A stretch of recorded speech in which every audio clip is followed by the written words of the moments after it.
woke up.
Oh, hi. How's everybody doing today?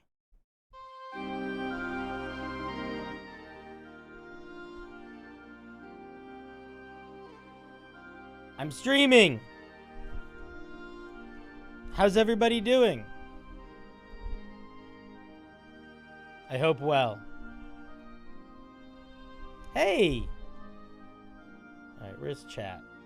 Why isn't chat showing up? Let's fix that.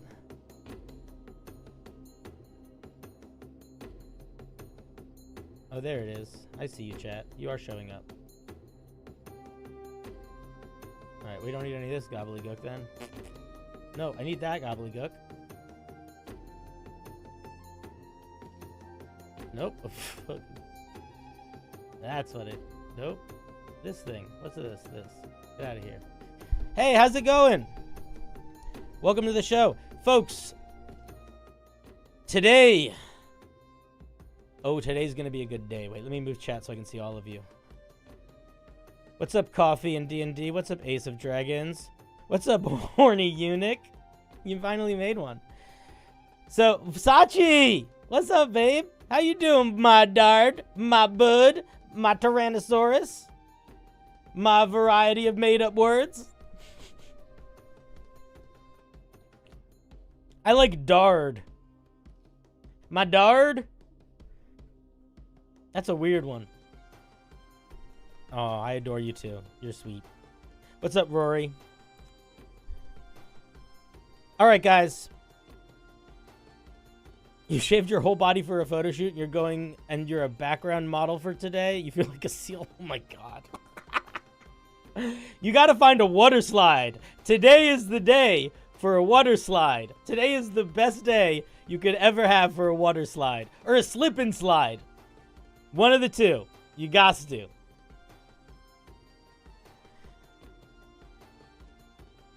Your peak slip and slide. What's up, Akase? All right. I am going to we're gonna jump in kind of quick here. Because I'm not alone today, friends. I got a guest here. Say hi, Patrick. Hello. Hi, Patrick. Oh, you're so Is that loud. joke I gotta tired? make you quieter. Hey, how's it going, buddy? No, it's good. Fine. It's good. It's good. How's the world of homebrew? It's been a while since I've checked in on this corner of the universe. Man, I haven't been in this world in a little while either. We're opening the But we're jumping back in. We're jumping back diving. in. Yeah. Head first. Yeah. So I have a mixed relationship with homebrew. I love it. Yeah, sure. But I also get too emotional about it. You know? You gotta care, you know? You gotta have that passion. Yeah. Trixie gifting what is that? Gifted 5 subs. Oh my god. Thank you so much. 5 subs? Crazy. Thank you so much. That's very kind of you. Wait, where was that alert box? You gotta move that here. There we go. Now we can see it better.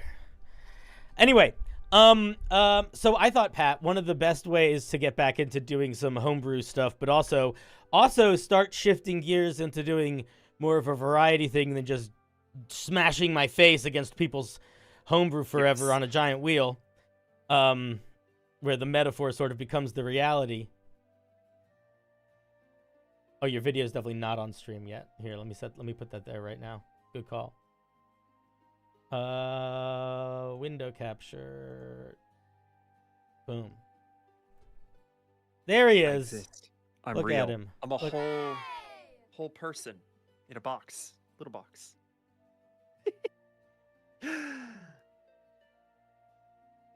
Novant Mason, thank you for the sub. Thank you for the prime. Anyway, this is my friend Patrick. He's much smaller than me. Yes. Now he's much bigger than me.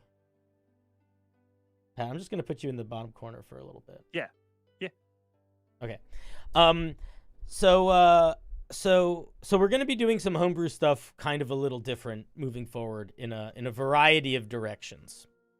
I used to do this thing where people would all send in their homebrew, and we'd put it on a big wheel, and I'd spin the wheel, and we'd look at the homebrew forever and ever and ever and ever. And it was fun, but it was also like dreadful. What a good word.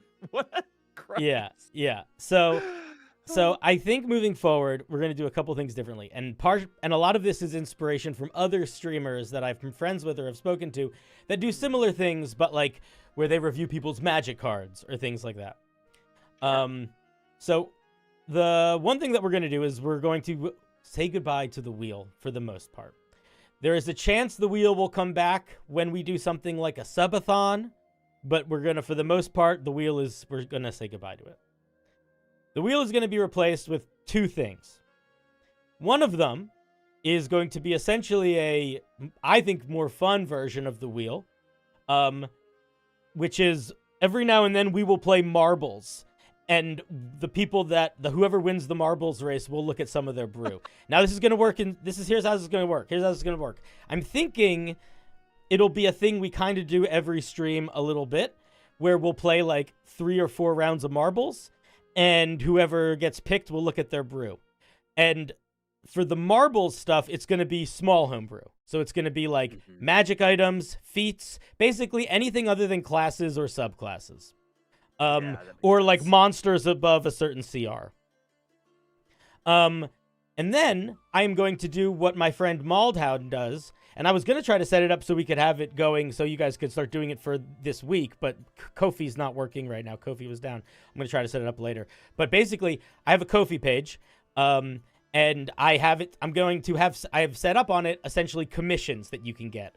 So whenever I have a stream, I am going to do 3 to 5 commissions. And you could go onto the Ko-fi. You can be like, okay, Cinder has 3 commissions open for September 14th. I'm going to get one of those. And if you get one of those, that means I'm going to look at your subclass online. So whatever, like your larger piece. I might occasionally do things for classes that are like more expensive. But the reason why I'm going to do all of it this way is twofold. The reason why we're switching from the wheel to marbles is that the way the marbles game works, it is randomized, but it allows you, the watcher, to decide to participate in every individual game. So as opposed to you just getting put on the thing and then you're just on it, it requires you to be sort of more active. So hopefully it'll be a little bit more back and forth that way. Where it's like, and then it's also like the people that are there are the people that get to be looked at. Yep. So that's the main reason why I want to switch to marbles. The reason why we're going to be doing the Ko-fi thing is because I love reviewing homebrew. I want to keep reviewing homebrew. I want it to be a regular part of my stream. It needs to be financially viable, and it needs to not make me want to blow my brains out. So by making it so there's only a very specific amount I will do at specific days, that both keeps it organized and prevents it from being overloaded. And then the fact that it's going to cost some money is going to both make it so I'm making a little bit of extra money from it, and also it's going to basically make it so the people that are submitting stuff that they actually put some heart and soul into, and not just a random thing they built in like 3 seconds. Does that all make sense? Skin in the game, you know, you gotta give a little bit if you want to get. What if you don't want to download Marvel Rivals? Marvel Rivals is so fun. I love it. You don't have to download it, though. None of this is related to Marvel Rivals. I will say I love Marvel Rivals. Marvel Rivals. What are we doing with Marvel Rivals? Nothing yet, but Marvel Rivals is like the video game I play the most right now. Oh, you've got a 1v1 me right now. That's how we decide whether or not we read your homebrew. Yeah, okay. That would be kind of fun. Although I'm not good enough, I think. I'm pretty good with 2 characters. No, I'm pretty good with like 1.5 characters, but not good enough to be good. Oh, marbles, not marvels. Yeah. What if you don't want to download Marvel? That was the Oh, okay. So marbles is, you don't have to download anything to play it. So the way that the marbles game works is I have it, and then in the chat, it integrates with chat so that you type a commands in chat, and then you play the game by doing that. Basically, the way that it works is you literally type the command, like command play or whatever, and then boom, your marble is in the game. Yeah. Don't worry, I got you, awesome. buddy. That's good stuff. That's a good slice of like everybody can get a shot at getting something reviewed for free. But if you've got something chunkier, meatier, you want some good in-depth feedback, that's more of a commitment. You got to put a little bit in. Yeah, and it makes it both. It makes it more of a commitment both ways, right? Because now it's like I have to make sure that I'm really stepping up and showing it and the person the respect they deserve, as opposed to just when I like to punch people because they're stupid. Yeah, or yell. Exactly. 100%. Hell yeah. You just like marbles? Yeah, marbles seems. That's the other thing, is that it just looks fun. It just looks like a fun game. I've never seen this before, and I cannot wait to see this in action. Imagine like a plinko, like a plinko. Yeah, like I get the but built with the physics of like a video game as opposed to like real life. That's and then crazy. It's just goofy. It's a good goofy time. Spaghetti-o! How's it going, my good sir? Dude, Spaghetti makes some good homebrew. So we're going to be looking at stuff on Unearthed Arcana, which is fun because it means that if your stuff is high rated on Unearthed Arcana, we're probably going to look at it. But basically, this is a stream that I'm going to start doing, I think, every Sunday. And every Sunday, we're just going to look at the top homebrew on the Unearthed Arcana subreddit. I'm not going to leave any comments on them, but if you want to, you can just, don't be a dick. Be nice. Yeah. Be helpful. And we'll use it as a way to sort of see what's going on in the zeitgeist and see what's cool and see what we could maybe learn from these things. Why are these the top-rated things? Yeah. What went into it? Yeah, exactly. Why are we not seeing the same monk subclass at the top of the list every week? Those sorts of things. Wait, Spaghetti, you made the Brutewright? Yeah, that's going to be the first piece we look at because that's the top piece this week. Oh, hell yeah. Also, Spaghetti, if you want to watch what I say about this later, the VOD will be up on YouTube. Mm-hmm. Spaghetti. Spaghetti. A hype chest. What does that mean? I don't know. We got a hype chest going. Okay. Okay. I don't know what the fuck that means. But I do know. It's always something with these streaming platforms. It's always something. But I do know that we got some homebrew to look at today, friendos. Homebrew! The brew from home, as they like to call it in the old country. Yeah, that's what they call it. Can I do this? Can I make this? Oh, yeah, look, now I have a mouse in the mouse. That's illegal. Yeah, okay. So this is Unearthed Arcana subreddit. If you're not familiar with the Unearthed Arcana subreddit, I would argue it is a infinitely better place to look at homebrew and get advice about your homebrew than any homebrew listed on the D&D Beyond actual website. This is yeah. But because that's where but I'm just saying Pat, I'm just saying that because every time anybody does a video where they're looking at homebrew, they're looking at the D&D Beyond website. I feel like I don't see anyone ever talking about the Unearthed Arcana subreddit, and I don't know why. Because it's just so good. Also, chat, please let me know if me and Pat's volume is good. If I want to know if he's too loud or if I'm too loud. So, yeah, this is a great website. It's organized so you can I just want to look at subclasses from 2014 version. I just want to look at classes. It's great. And what I love about it is that not only is it very community oriented in terms of you're seeing like what comes to the top, but people give really good feedback. I cut my teeth in D&D Homebrew by posting on Unearthed Arcana subreddit. And when I started posting on it, there were not rules about how often you could post, because back then nobody was trying to promote themselves on it. Now you'll notice almost every single big post, it's tied to a Patreon or something like that, which is fine. There's nothing wrong with that. In fact, if that's how you make your money, you are actually amazing and you're a fucking champion of the people. That being said, when I started posting on it, it was a much smaller community and nobody was making money off of it. So there weren't like so many rules about how often you could post because it wasn't really self-promotion. It was just sharing. So I, for about 4 or 5 months, posted like a monster a day and little monsters and stuff. But I learned a lot fast. And got not yelled at, but put in my place a lot. It was good. It was good learning. It's a great way to learn. It's a great way to learn. Getting told by people who know what they're doing that you're a fucking idiot is a great way to learn. Yeah. Reddit definitely sets a tone, but I do find that different subreddits have very different vibes and cultures, and in my experience, the Unearthed Arcana one is solid. Pretty good. It's pretty well moderated, and people keep it pretty greasy. In a good way. I was gonna say, do I want my homebrew greasy? No, I was thinking like a good diner breakfast. Yeah. Okay. Hey Cindy, you're just implementing pay to win to the homebrew review. It's not pay to win. It's pay for commission. It's not a competition. The other way that I could do it is I could just not do random reviews and I could only have people pay to do it, which is how most of my friends do it. But I feel like I'd still like to do an element of rando. So I disagree. I don't think it's pay to win. Yeah, I mean, it's interesting because that. Also, that it's different things. I'm not reviewing. Right. It's bigger. It's specifically longer pieces like subclasses and things like that. For the marbles, we're just doing smaller stuff. Anything, right? Like there's no. It's not a prize for you to be like, oh, yeah, it's pay to. It's pay to play. It's pay to play. But it's not pay to enjoy. You can still enjoy and watch. Yes, you can. Listen, if you don't love it, I'm sorry. I apologize, but I don't feel bad about it. So the apology is mostly just to placate your feelings. It's not so deep in my bones, and I hope that's okay.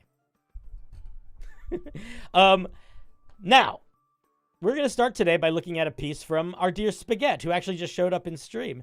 This is a Artificer subclass called the Brutewright. We got a PDF in this bitch? Yeah, we do. Let's see. Where's right out of the gate, I know what this thing is. The art and the title tell me what we're shooting for. And it bucks the typical Artificer subclass structure in, I think, a really interesting way. That's the title page. So good job. It's very good. Here it is in the chat if you guys want to give her a gander. I'm going to look at it in the PDF because that's my preferred way to read it. If you guys don't like that, I'm sorry, or I could change it if I need to. Okay, this is the Artificer subclass of the Brutewright. Right now, this bad boy is sitting at around 600 upvotes, and it was only posted 2 days ago, so it's popping off. Yeah. This son of a gun's popping off. I wonder why. 2 pages. Oh, first of all, I think the art is really nice and fun. Yeah. It's very arcane style, which also is probably helping why this is popular, because that's a really people love that. People love that style. All right, let's see. Brutewrights are artificers who have subjugated themselves to radical experiments in physical augmentation with mutagens. As a result, they now harbor 2 selves, a brilliant master of mutagens and a savage, muscle-bound alter ego. This internal duality is both a source of power and a personal struggle. Lovely flavor text, simple, to the point, no repetition of information. Everything is taking us down the path to the next thing. Solid flavor text. Rock solid.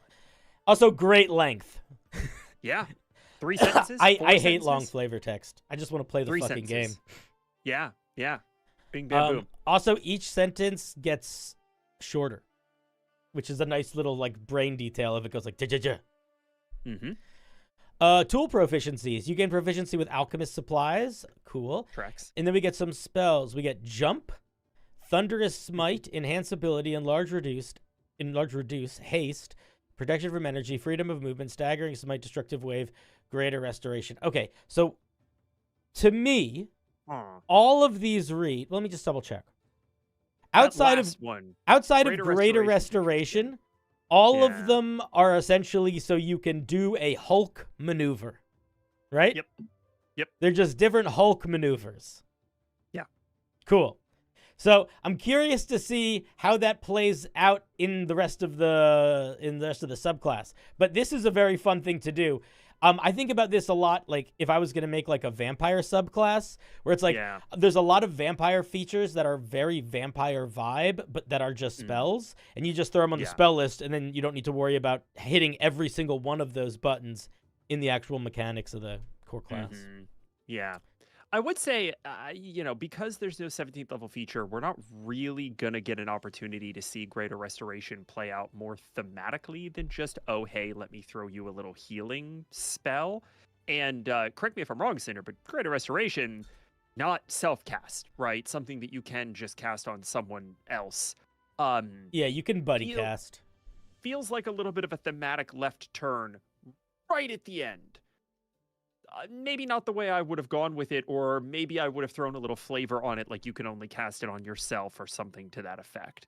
But so far, that's the only thing that feels out of step for me. I hear you, and your commitment to the bit is noble, but I don't ever want to limit. I don't want to make something that I give a subclass worse or limited unless that's because I'm doing it in like a really cool way.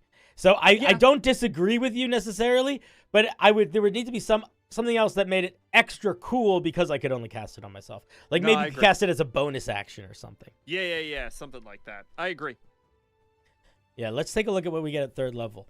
Brutish Transformation. As a bonus action, you can surrender your keen mind and give way to a hulking brute. Being in your brute form imparts the effects below. Switch these two words. On you for 10 minutes. Until you become capacitated, or until you take a bonus action to end them early. Okay. There's a little bit of words missing in this sentence. Just keep an eye out for that. So it lasts for 10 minutes and it's a bonus action. So it lasts a lot longer than Rage. And you can expend one use when you finish you regain one when you can do this twice, and you get them back on short rests. Do you get rages back on a short rest? I don't think so. Long rest. I don't know how we'll see what it does, but this is a lot of uses. Yeah, that'll be the big thing, is how does it balance up against rages? Because you also have the flexibility of being a half caster out of this form. I'm a lot more. We'll see what else it gets, but I feel like I'm a lot more comfortable with it lasting 1 minute if you get 2 uses every short rest. Because 2 uses every short rest is every combat, outside of like very specific circumstances or like more extreme things. I would honestly say if you're going to have it last 10 minutes, my gut would pull me toward 1 use per long rest, maybe 2. Also, that's a lot. I'm skimming a little bit. If you look at all the things that it does, it's all very combat oriented. Like normally, if you want something to last, a good way to decide if something should last 1 minute versus 10 minutes is how much it's intended to be used outside of combat. Yeah, because there's no reason to have something last 10 minutes in combat most of the time. Wait, we misread. So 2 uses total, only 1 regained on a short rest. So 3 total. That's more. I mean, it's still probably every combat in the day, but that's not as many. Because I'm more keen on that, but I still want to push back a little bit and say, let's look at all these features. We get 3 times our artificer level temporary hit points. That's huge. I would probably we could drop that to 2, and it would still probably be balanced. We can use intelligence instead of strength for attack rolls and saving throws. However, when you make an intelligence saving throw, you don't add your intelligence modifier. I would just cut this out. I don't think you need a downside here. I don't think the downside is adding anything outside of... To be honest, I wouldn't... Here's the main argument for not doing the downside. It's a mechanic that is designed to support a specific flavor of how someone could play this. But I don't think it has to be how they would play this, and this forces them to play it that way. You know? I would also say, Like, if I want to be an intelligent ape man, I want to be able to do that. right. Also, I don't know. Thematically, it's weird to me. Like, why does me getting big and strong allow me to use my intelligence as my strength? Also, I feel like the title here could tighten up the thematic a little bit, where it's like maybe mutagenic strength or calculated strength, something that like is giving me a little bit of flavor toward why I can use my intelligence instead of my strength modifier. You know what I'm saying? I do. I don't know how much. I mean, to me, it reads as like your intelligence represents your artificing capabilities.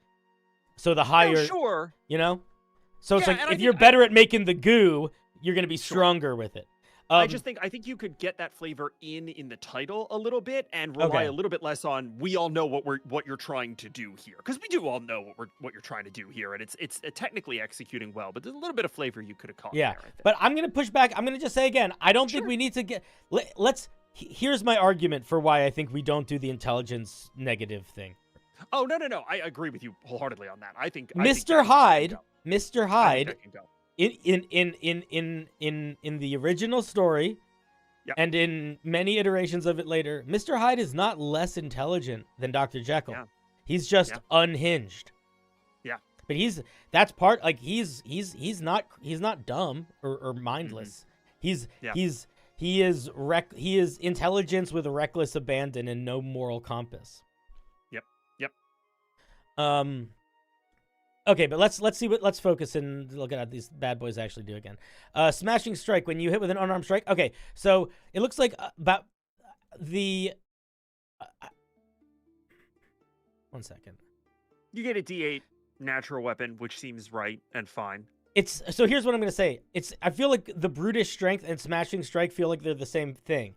Like brutish strike is letting us use intelligence for our attacks, and then smashing strike is letting us use intelligence for our attacks again. Maybe you there's also get a 1d8 natural weapon. No. I understand. I understand that, but I don't think we don't need that information twice. It makes it that's where there's some. You can figure out how to make this work with it not being double written. Agreed. 100%. Agreed. Yeah. Okay, so you get a D8 plus your intelligence to punch with, and then once per turn, when you hit with it, you can deal 2d8 damage. So basically, you get a 2d8 punch.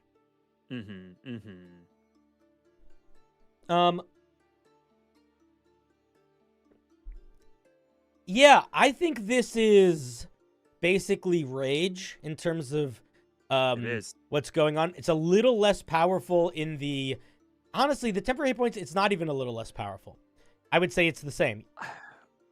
Even if it is a little less powerful, 3 times your level within the context, right? Like, yeah. So you're still a caster. This is rage. You're not getting advantage. Here's how it's different. You're not getting advantage on your strength stuff. You're just using intelligence. Unless I forgot something. And instead of you getting a set modifier more damage than you normally would, you essentially have a base damage that is higher than normal weapons can be. In it being a 2d8 instead of 2d6 or whatever, or 1d12. Yeah. I think that's all probably fine. You also, again, can simply cast spells. Let's see the last part, because there's spell restrictions here. Sure. You can only cast or concentrate on a spell if it targets only yourself, or if it appears on the Brutewright spells table and deals damage.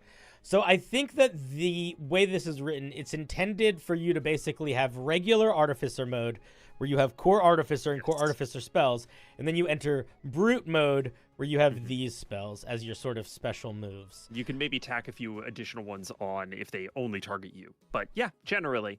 But you're still, that takes you from being a half caster to still kind of largely at least a third caster, right? You still have spell slots. You're still able to cast Thunderous Smite over and over again. You're still getting haste at 9th level while you're in this form. I would say this is definitely not weaker than Rage. Okay. So with all that in mind, if I was going to, I think it's probably definitely playtest ready in terms of actually seeing how these numbers feel. But what I would keep an eye out for is how many temporary hit points you're getting. in terms of actually just balancing it. That I think is going to And how be a often place. you get this. Yeah, and how long it lasts. Other than that, I think it's pretty fun. The only thing that I would, the only thing I would say is, there's a feature that I think this should have, and it might have it later, but I'm gonna say it now in case I forget and it doesn't.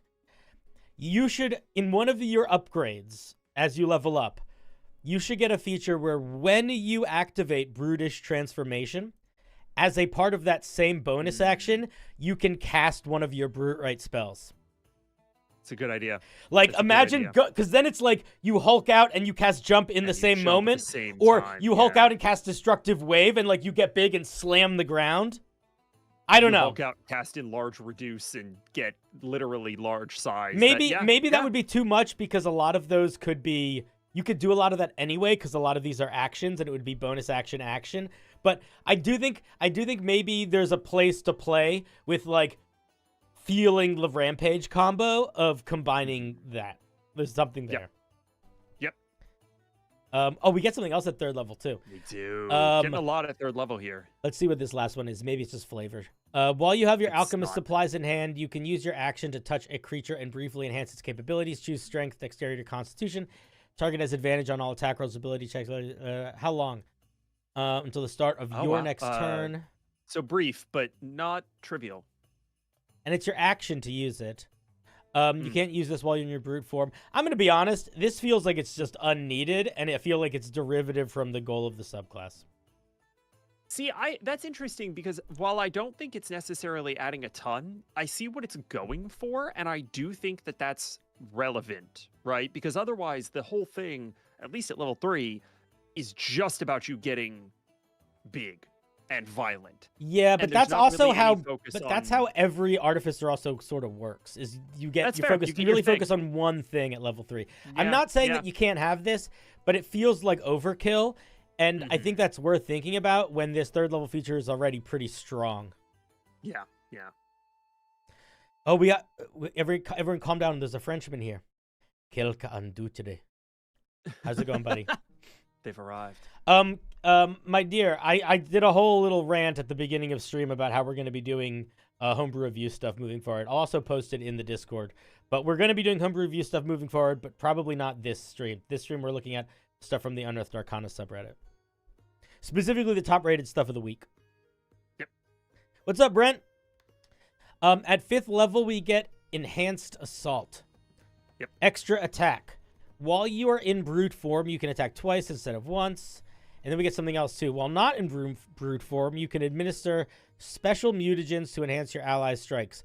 Whenever you cast an artificer spell on another creature or use a mutagen shot on one for the first time, that creature deals damage before the start of your next turn. It can add your intelligence modifier. Okay, so here's what this is trying to do. This is what's happening right now. You've built a core feature that is limited resource and is not on all the time.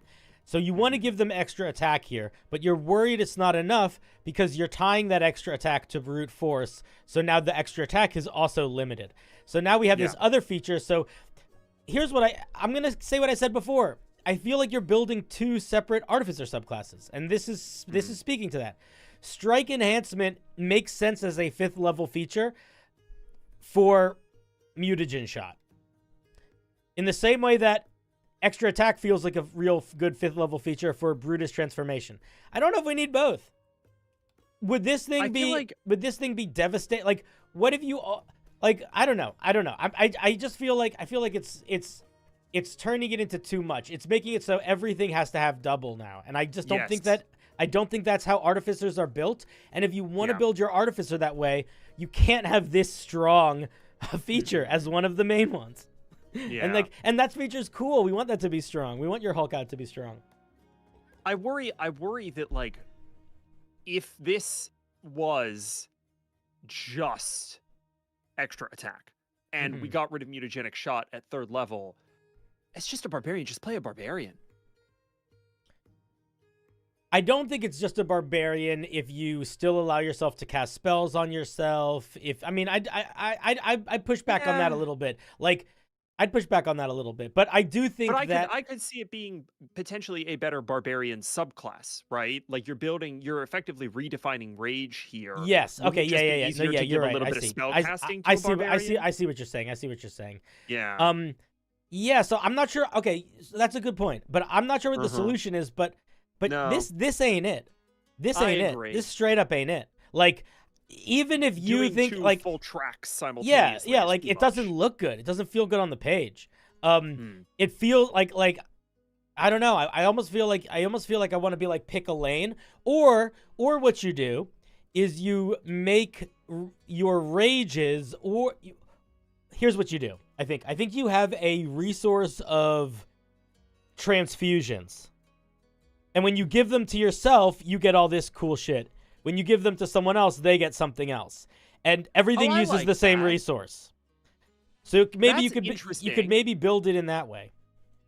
I like that because then you can potentially produce a number of them per short rest, and then that gives you some more flexibility around how many you have. So maybe you get one after each short and long rest, and you can hoard them or use them accordingly, and then they just go away on a long rest. There's something there, and that feels a little bit more artificery than just like, oh, I get to Hulk out. It's like, no, I'm like hitting myself with the hypodermic, right? Like this is a mutagenic infusion that's happening. That's potentially interesting.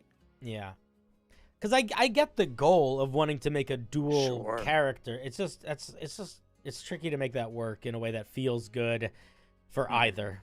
Unless it's Yeah. like, there's certain classes where you can kind of do that for because they just have a lot more leg room, like fighters. Fighters you can do a lot of weird shit with because they basically only have a subclass. And rangers you can sometimes do that with too because their subclasses are usually pretty punchy. Let's take a look at augment specialization at 9th level. Yeah. Your mutagenic expertise allows you to shape your brute form and your allies to be tougher, faster, or larger. Select one of the options below. You can change your selection whenever you finish a long rest. Okay, so we get adrenaline flood. When you're a brute, you're faster. You get a climb speed. Yeah, can each one of move these when has you- a brute and mutagenic You can- sub feature. Yeah, you can move when you. All right, so to be honest, I'm entering skim mode now. Because we're okay, gonna have so- a lot of the same feedback. yeah, so this which one is makes like, you move faster. This is 6 features. Yeah, so adrenaline is move fast, and then you can target somebody and they move fast. Yep. Hulking size, I'm assuming, is you get big. Yep, you get You big. you punch hard. You punch harder. When you do it to somebody else, Yeah. they punch harder. Yeah. All of these are cool, but you can't have both. This Yep. is too much. This is just too much. This is just straight up too much. It's a lot. It's a lot. And it also relies on Because you two change it on a heavily gated not only, but you also resources, change it on a long rest. So it's not like you just. So this, I mean, I think a good way to think about this, and maybe this is annoying, and if you think this is pedantic, please ignore me. But I think a good rule of thumb is, how many things does your feature do? Mhm. This does 1, 2, 3, 4, 5, 6 different things. Each of those things sometimes doing more than one thing. Now, and obviously, changeable on a long rest. yeah, so you're not doing all of them at the same time. But even if you're not doing all of them at the same time, a single feature doing 6 things is a lot, unless it's like the core mechanic the class is built around in the way that the Battlemaster maneuvers are for the Battlemaster. Yeah, you could get away with doing up to 6 things, I would say, at 3rd level on a resource gate. But you're kind of already doing that, right? We get, 4 or 5 things when you turn into a brute. So this is 6 additional things just kind of at 9th level. It's a little heady. It's a little much. Yeah. I think all of them individually are cool though. Like I think Probably pretty balanced. Yeah. Also, Ash Winter, thank you for the resub. Sorry I missed that earlier. Hi. Let's take a look at 15th level. Yep. You and your brutish self have reached a point of equilibrium and can work with synergy. You can now change your choice of special augmentation when you finish a short or long rest. That's this feature that we just got. You can remain in brute form indefinitely. You do even more damage.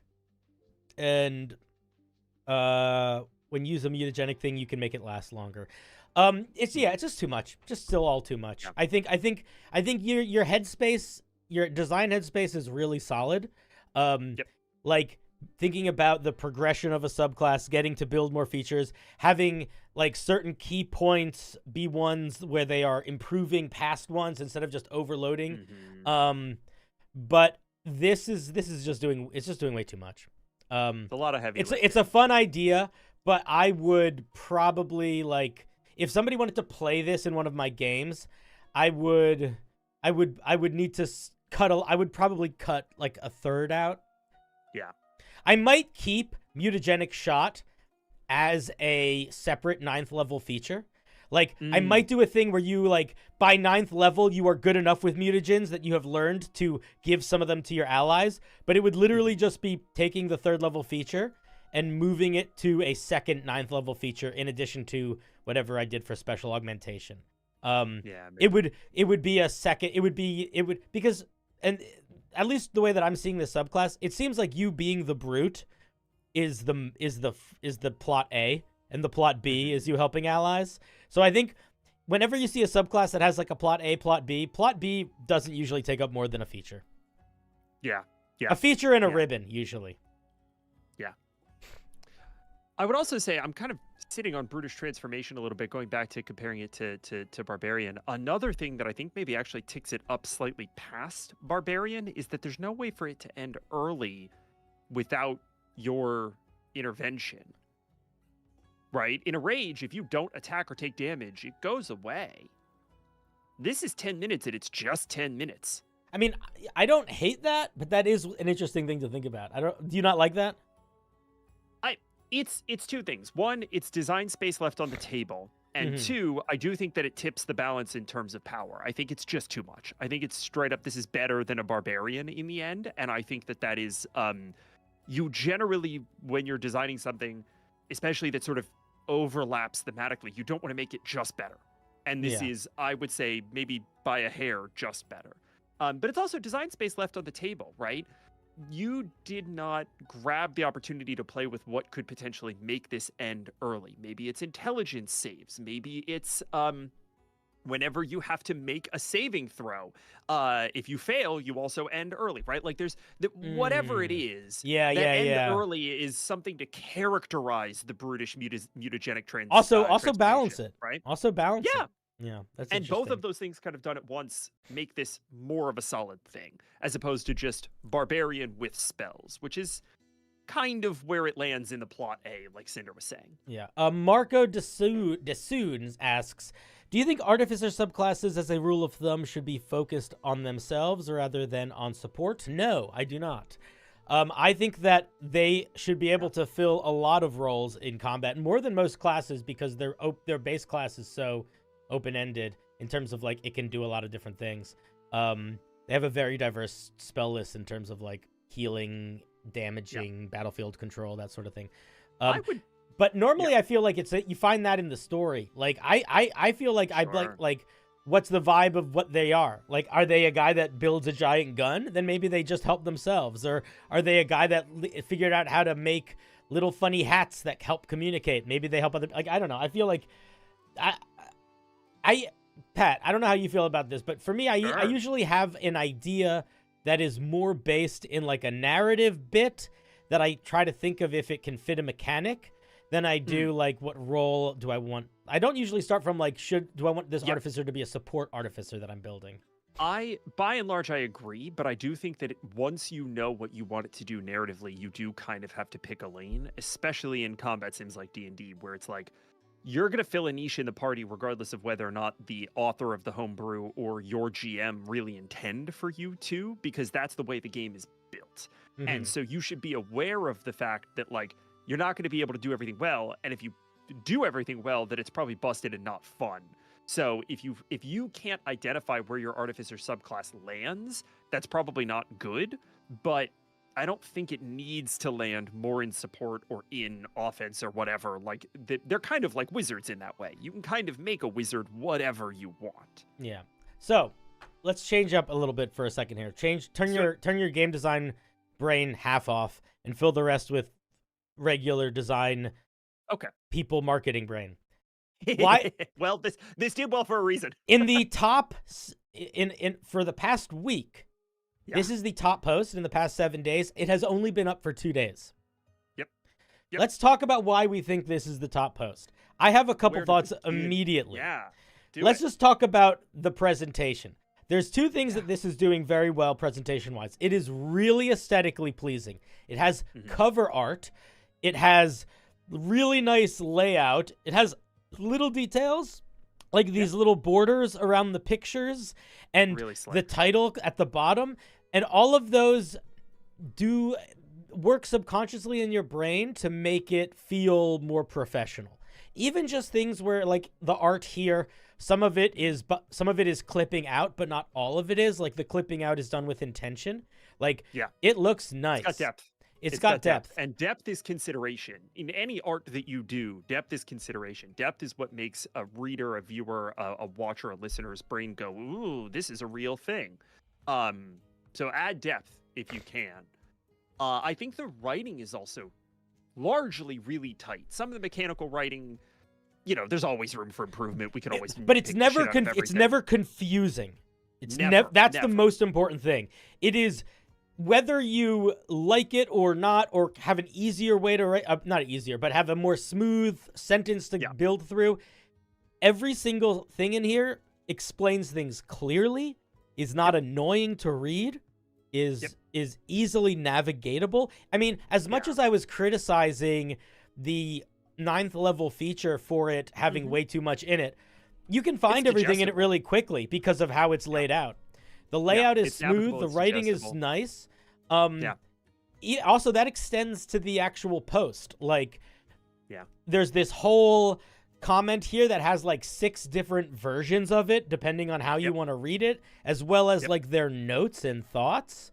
And then also, the PDF has a thoughtful little call out at the end that is just like, this was written for the 2014 version. When the Artificer for 2024 comes out, I will be publishing a version of this. Like, that kind of audience consideration and like authorial clarification of authorial intent really makes people go like, oh, this person cares about this. They care about it in this moment. They care about it tomorrow when a new thing comes out. They care about this. And that gets people's attention. And a lot of people,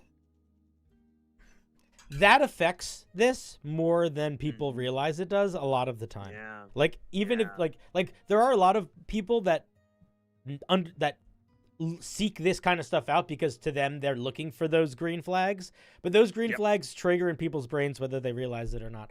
And then the other thing that I think is going on really well here, I'm not even talking about mechanics right now, because I think we both agree that the mechanics are 90% sound. I think we had a lot of criticism because you always find stuff to criticize and feedback to give. We got television to make, baby. Yeah. But, like, they're fine. Like, if somebody really wanted to use this in my game, I would probably need to trim a little bit, but not much. You know? Not much. And, but the idea is so immediately core. Like, it's so easily understood and so relatable. Like, the Dr. Jekyll, Mr. Hyde idea is iconic, and it's whether we don't always want to do cliches, but you should. It's good. A cliche done well is not bad. And the more iconic or easily like your idea can be to someone, the more likely I think they're going to be keen on clicking on it, on typing it, on poking it up, all that stuff. Yeah. I mean, resonating with the familiar is always a powerful tool. You just have to then be able to substantiate underneath it, right? Like if you say, "Hey, I did K-pop Demon Hunter Bard titularly," right? Then people which we are going to be looking at in a little bit.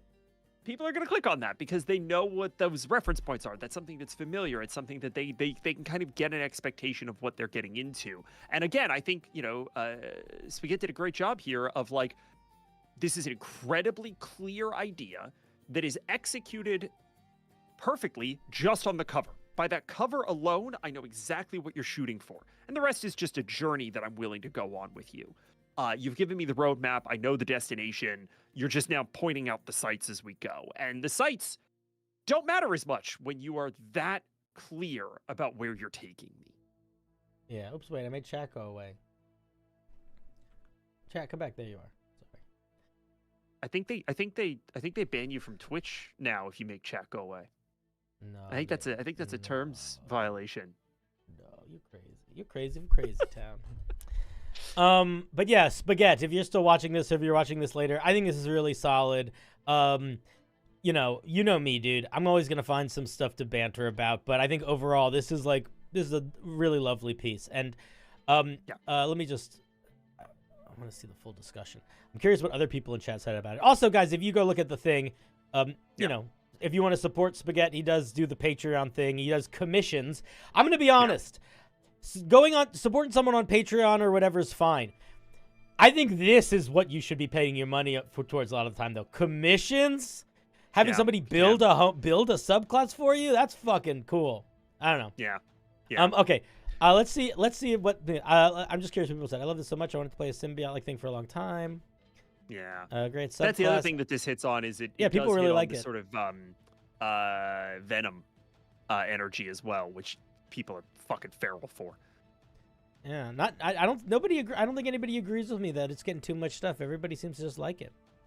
I mean, listen, I think a couple of things. One, I think nobody who's just casually browsing for homebrew is going to be mad about getting too many tools, toys, or power, right? Yeah, but this people get feedback here, but it's mostly a lot of praise. People be loving it. Yeah, I also think that like you and I are digging into this because we're putting our like, hey, if we were working for Wizards, what would we be saying about this? If this was somebody's resume piece and we were like, hey, do we publish this or not? There's room here, right? There's room to maybe do something a little bit different. Also, as a homebrew piece, it's solid. It's good. Also, I can't not get into critique review mode because I'm so used to that's what my goal is that I'm always looking for another angle. And I think Spaghetti definitely knows this because I've seen a shit ton of their homebrew at this point. But the goal isn't to be like, actually, you don't know what you're doing and I do. The goal is to be like, this is what I think, and I'm a different person than you, so maybe that perspective will give some insight. And if it doesn't, that's also fine. Like, these are all the opinions, you know? Yeah. Anyway, thank you, Spaghetti. I'm going to say, we're not going to do a big thank you. I guess you know what? Fuck it. We will. I was going to say, we're not going to do a big thank you to everybody because they're not here, but they might be here later. Give me 2 seconds. I have to get ready. I have to get my applause button ready. Because I didn't. All right. Applause button. Applause. A round of applause for Spaghetti. All right. Chat. Now, we are going to talk about this post. We are not going to read it. But we're going to talk about it. Post? If you scroll down a little bit to the second most looked at post, alternate druid. We're doing the alternate druid. So apparently, okay. let me preamble this for a little bit, Patrick. Please, are you familiar with Laser Llama? No. All right. So to give you a little bit of insight, Laser Llama is I would say is as close to a professional homebrew writer without working for a company as you can get. Sure. They started making alternative classes and alternative things pretty early on in the D&D 2014 space, specifically initially to try to make a ranger that was more interesting before the alternative ranger options came out, and to make an alternative artificer when the artificer came out, to try to make an artificer that really actually did artifice where they were crafting stuff.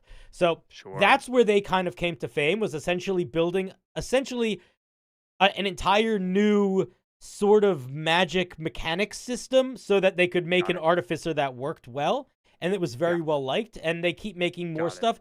But they are, I haven't read any of their stuff recently, but the reason why we're not going to look at this right now is because I'm going to tell you two things. Well, yeah, it's a whole class, but also it's almost certainly very good because they are just really good. And also they are like an exception to the rule. This is like, this is like, you know, you're not going to learn how to be a good streamer from watching Kai Cenat or from watching, you know what I mean? Like they're playing different games. You can look at this and be like, this is what I aspire to do, and I can learn from this in terms of like the layout and the format. But I don't think me going through this is going to be super helpful. And and I also just don't want to read a whole class. But Laser Llama is fucking awesome.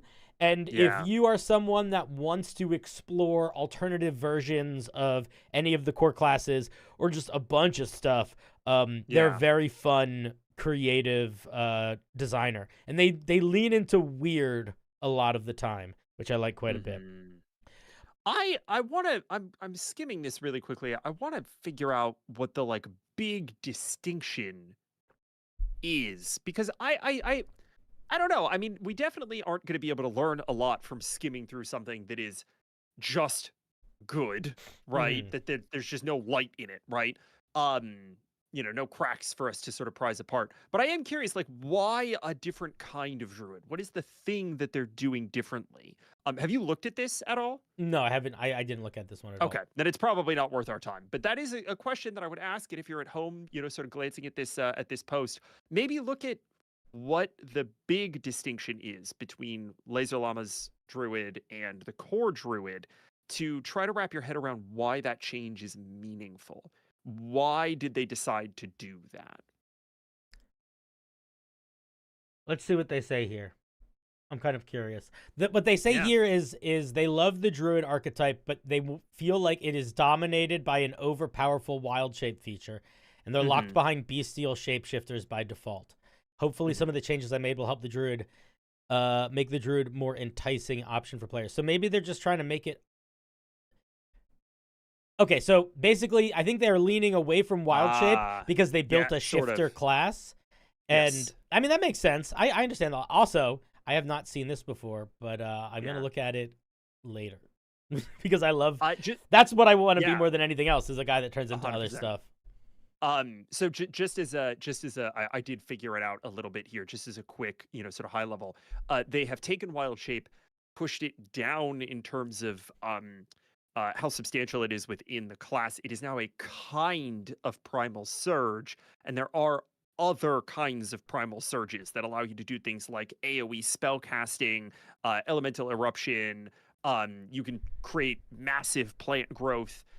You can bond with a plant or animal. There's like other things that you could do that are more druidic than just turning into a beast. So I think that's the big distinction, and it's worth, if you're interested in this kind of thing, it's worth sitting with that and thinking like, hey, what is that thematically accomplishing, and why might that be valuable? Because it very clearly is. It's honestly, it's a really logical design direction to go in, because Wizards of the Coast is sort of doing that too, but from the opposite direction, where almost every subclass has a wild shape alternative mode. Which is essentially just this class level. Yeah. Which, again, you know, I think that those are two ostensibly valid approaches to solving the same problem, and they have trade-offs. And it's, you know, just good to think about which you would prefer and why. And now, Patrick, on we go. Friend, how familiar are you with K-pop? Let's go. How familiar are you, Patrick, with K-pop Demon Hunter? I saw it, and it was way better than I had any expectation. I am so glad. Okay, I'm so glad you said that, because I wasn't sure if you saw it or liked it. But what I was gonna say, and I'll say it to the people out there, is that it is one of my favorite types of art, which is art that has a simple goal that is very thoughtfully and elegantly executed, and everything in it is, like, barreling towards that goal. You know what this movie reminded me of a little bit? Mad Max Fury Road. Yeah, actually, and I think that's a nuts pull. It's a nuts pull, but I think that's. Do you see what I mean, though? That's 100%, and I'll tell you exactly why I think that is.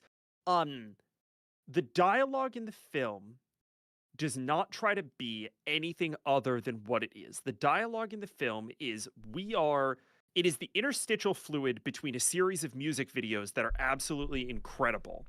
And it is largely for kids. It is not complicated. It is not complex. It does a lot of telling, not showing. But the dialogue takes a huge backseat to some of the best plot level writing I've seen in a film in like a while. And Mad Max to me feels very much the same thing. Nobody's saying anything clever in a Mad Max film. Nobody's like being pithy or quippy or like exposing some big emotional. No, they're just getting you to the next moment of this incredible and very quickly unfolding plot, this very thoughtfully unfolding plot. And that's exactly what K-pop Demon Hunters did. And I was really surprised by how robust the plot ended up being and how like emotionally coherent it was within all of the songs that they sort of struck together. It's a good film. Because I was gonna say, one thing that I also feel is something that I felt with this movie, and I also felt with Mad Max and a couple others. Regardless of the silliness and the simplicity of the plot, it is so well executed that there is space to earnestly explore an emotional journey that makes it genuinely elevated. And now for K-pop Demon Hunters, it's like a kids movie, so it's like it's more like family come together stuff. But the ideas were still like very like it was good. Like I got emotional. I was, you know what I mean? Anyway, so somebody made a bard. Okay, so somebody made a bard for K-pop Demon Hunters. And we're gonna check this out. Here is the post on Reddit. As I said with the last post, if you guys want to leave some comments, they only have 13 comments. Giving your feedback, your support, whatever, please do. But be nice. Be nice. I would love it if people on the Unearthed Arcana subreddit learned about these sorts of streams because they were getting better feedback, more positive attention. It would make me genuinely frustrated with you if they heard about it because they were getting bombarded. So be nice in the comments or I'm going to eat your babies. Yeah, correct. All right, let's see what we got here. This is tricky. Bard is I see why they did Bard. It's gonna be tough because 1, swords bards exist in spades, and 2, bards get 3 features. Good luck. Yeah, wait, I gotta open this new image so I can make it big. Is that the biggest it gets? No, there we go. Okay. Yeah, it's not super high res, which is maybe part of why they are not pulling quite as much attention. So this is, what the fuck? So this is College of the Idol. Yeah. I am going to zoom in a bit here. Can I scroll while I zoom? Okay, I can. College of the Idol. Can you guys see this on screen? It's like probably so small. I wonder if there's a, let me just, I actually should have checked this beforehand. I wonder if there's a, they have a PDF. A PDF, yeah. Oh, good. Good. Still not really high res. What? How do you have a PDF not high res? What does that mean? I don't know. I'm clicking on it. I don't want to download it. Are these just the pictures of it? Dude, you're not gonna... Oh my God. There's a little bit of an L-inspired Arcana. If you're gonna give me a PDF, don't make me download it. You can just make it a thing I can clink. Okay. That might be a Patreon thing, kinda. Yeah, but just post the... You can literally just post the link to the PDF on your post on Patreon or whatever. 100%. We'll do it here. We'll do it here. Yeah, we'll do our best. We're doing our best. All right, let's take a look. We will accept this piece as it is. All right, chat. What looks better, this or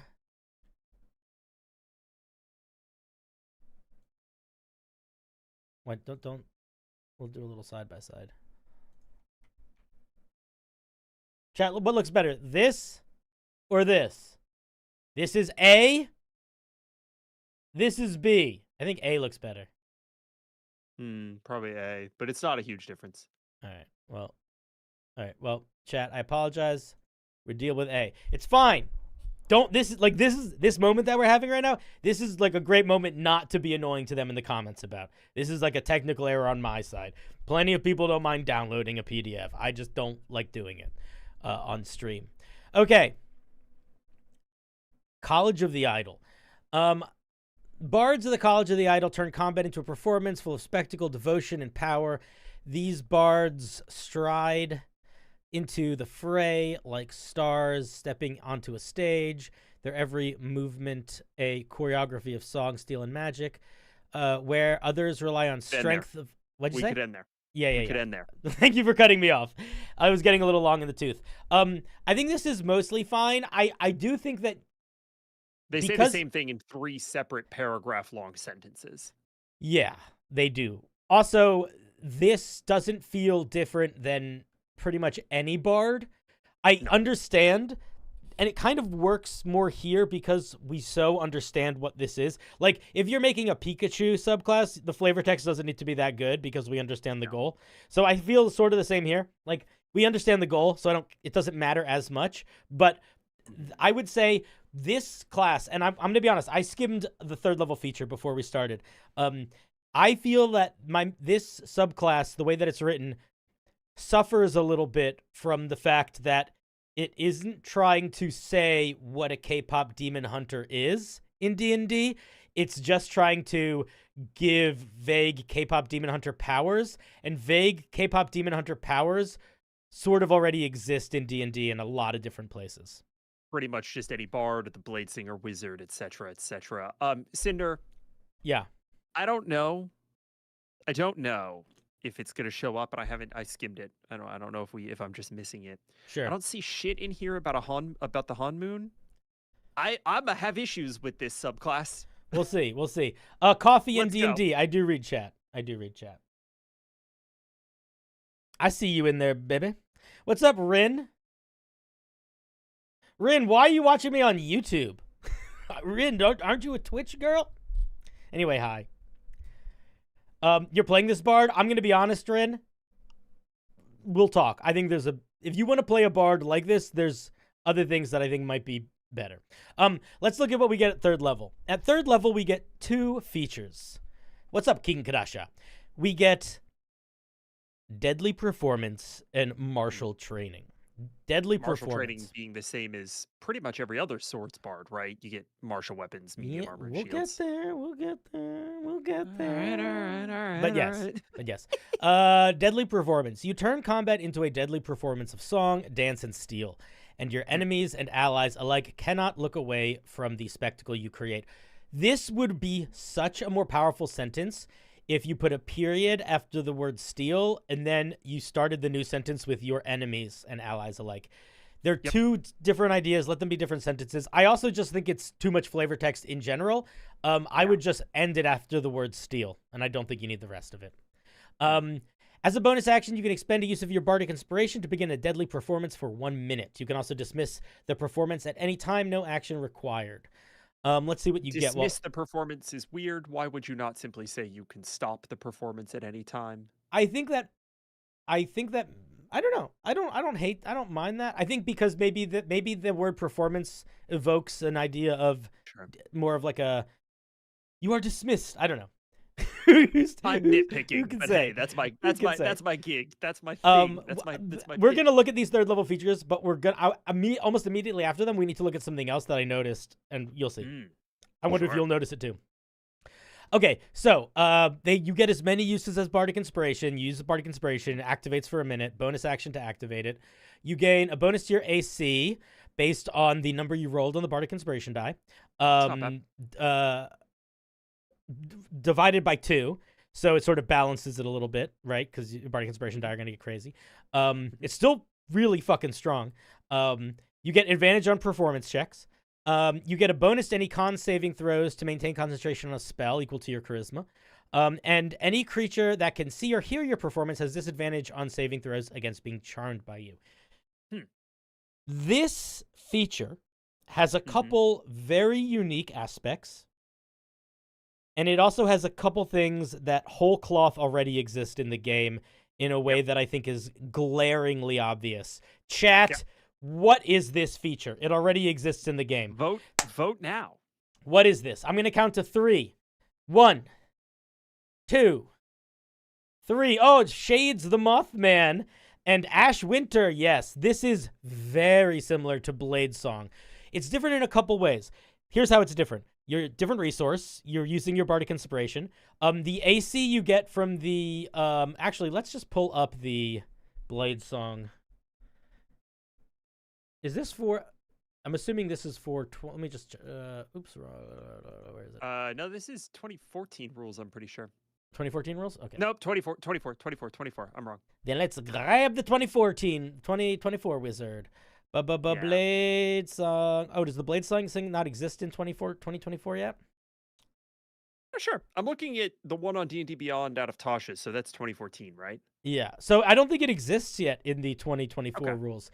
But we're still going to look at the 2014 one then, because I still think it is very samey. It's pretty similar. The con mod, the con saving throw thing is exactly copy pasted.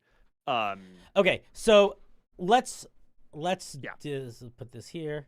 Okay, so we have this gives us a bonus to our AC equal to the roll of our Bardic Inspiration die divided by 2. So it's going to be between 1 and 3, all the way up to between 1 and 3 and 1 and 6. The wizard gets a bonus to your AC equal to your intelligence modifier, which is basically going to be those numbers also, but more consistent. Yeah, between 1 and 5. You're not rolling a die. Yeah. You get advantage on performance checks. You get advantage on acrobatics checks. Yeah. You get bonus to con saving throws. You get the exact same bonus to con saving throws. You get the ability to have creatures have disadvantage on saving throws against being charmed by you. You get extra movement. So it's a little different. But it's not that different. And then the other thing you get at 3rd level is just martial training. Yeah. Which, again, is the Swords Bard. You know, the College of Valor, the College of Swords both get basically the same thing. Yeah. Also, some King Crusher pointed out this also can use medium armor and shields, which the Sword Bard cannot. So this AC bonus is, I would even say, maybe not needed because you sort of get that already. Right. We're gonna keep reading, but this piece I think has a little bit of this issue running throughout it. College of Valor gets medium armor and shields. Okay. This piece has a little bit of sort of that. Yeah, I don't say all bards get them, but I think getting medium armor and shields is enough of an AC bonus that you don't need another AC bonus. You know? Yes. Yes. The other thing is I have some thoughts about what I think could change to make this work really nicely. It would just be a very different core subclass though, so I don't want to talk about it till the end. I want to keep looking at this first. Yeah, let's keep looking at this because it won't take long because level 6 is extra attack. Yeah, well it's extra attack, or you can replace your attack with one of your cantrips, which is also what the Blade Singer gets at level 6. It's also the level 6 feature for the College of Valor Bard, so we're now shooting. So we have two features 50% from College of Valor. Yeah, so we have 2 features that the College of Valor Bard gets on this also. Is that what you just said?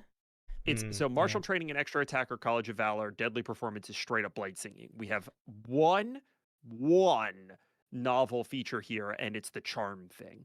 And using the Bardic Inspiration, and the performance bonus. I would argue the performance bonus is just the acrobatics bonus. I would argue that the Bardic Inspiration is a novel way to calculate the same feature as the I accept that. And then, where's the 10th level feat? Don't they get another? Up into the right, level 14, up into the right. Oh, bards just get a 14th. They don't get a middle one. I forgot. Yeah, that's what I was saying. Bards are a bold choice for subclasses because they get 3 features. So there's nothing on this page, man. So for better or worse, if you are playing this bard and you are level 13. Yeah. You only have one thing that is different than a Valor Bard. Yeah. Huh. Yeah, that's not great. We need a core unique identity. Okay, let's this has a core unique identity, but you need when you're dealing with a bard or a rogue or any of the subclasses that get very few subclass features, every single one should feel kind of special. Like, the way that I think about it is, how long does it take to level up? Oh my God, it takes so friggin' long.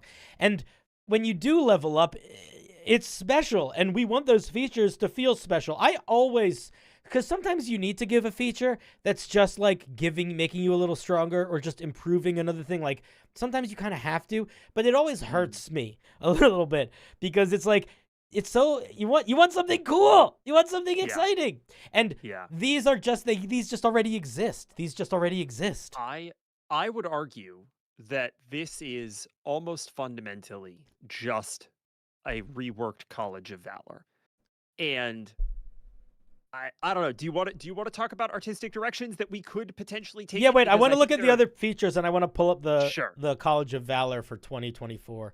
College of 2024 Valor. Let me just see what they get. So yeah, 2 of the features, the martial training and the martial training, are exactly the same, and the 6th level extra attack, including the cantrip thing, is exactly the same. They at 3rd level get the ability to do an AC bonus or to do a attack roll bonus, which ironically is very similar to this too. It's also slightly less good, right? A thing that is sort of true about bards is that they get a lot of flexibility, and so you got to be aware of how much you're giving them at 3rd level, and this just is better. There's a reason why Bladesingers don't get martial training. Yeah, it's sort of like you took the Valor Bard. It's the Valor Bard plus Blade Song right now, which is too much. Yeah, let's see. Let me look at what we get at 14th level. While your deadly performance is active, you radiate a 15-foot aura, 50-foot emanation around yourself. Enemies in the aura have disadvantage on attack rolls against you. Additionally, you can use your bonus action to grant all creatures of your choice, including you, or temporary hit points equal to your charisma modifier. Okay, 2 thoughts. 1, I think your capstone being an aura that you can project that enhances your allies is awesome. I think that ostensibly. Yes, I think so. But what's happening right now is it's very strong because this aura lasts a minute. Giving everyone around you temporary hit points every minute or every round for a minute is a lot. There's a lot of spells that just do that to one creature, or features that just do that to one creature, and having disadvantage on attack rolls against you is fine. Additionally, you can it's a bonus action. You can just keep doing it over and over and over again. Oh, you can. Just keep popping it. Consumes your bonus action, but yeah. So I think that this could work as a capstone. I would probably change it so that it was a once-a-day feature to sort of allow it to have the strength that you'd want it to have. I wouldn't tie it to deadly performance. I would just make it its own thing. Like you do a you sing your solo, and all creatures within this radiates out from you, and it does a bunch of stuff. I think that would work pretty well. It's suffering a little bit from Twilight Cleric power.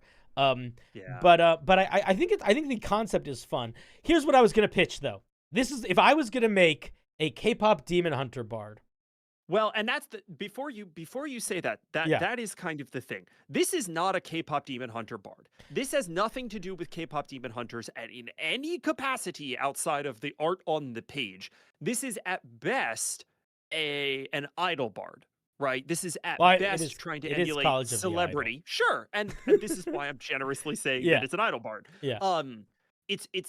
So I think there are 2 lanes that we could pursue. We could pursue Superstar Celebrity Idol Bard or K-pop Demon Hunter Bard because they're very different. K-pop Demon Hunters deal with exclusively undead.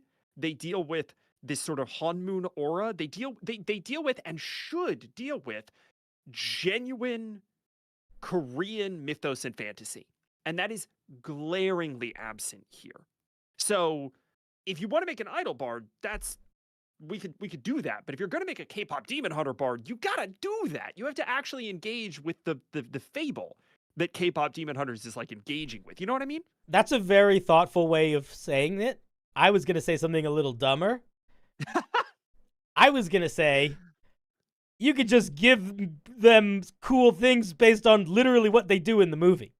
I mean, that would honestly work. So here's I'm curious to hear your thoughts about how maybe we could, because I agree. I think that the idea of doing a K-pop Demon Hunter bard is wonderful. Yeah. And I think it's fun, and a lot of people in the chat were like, this is the next character I want to play. My buddy Rin was saying that.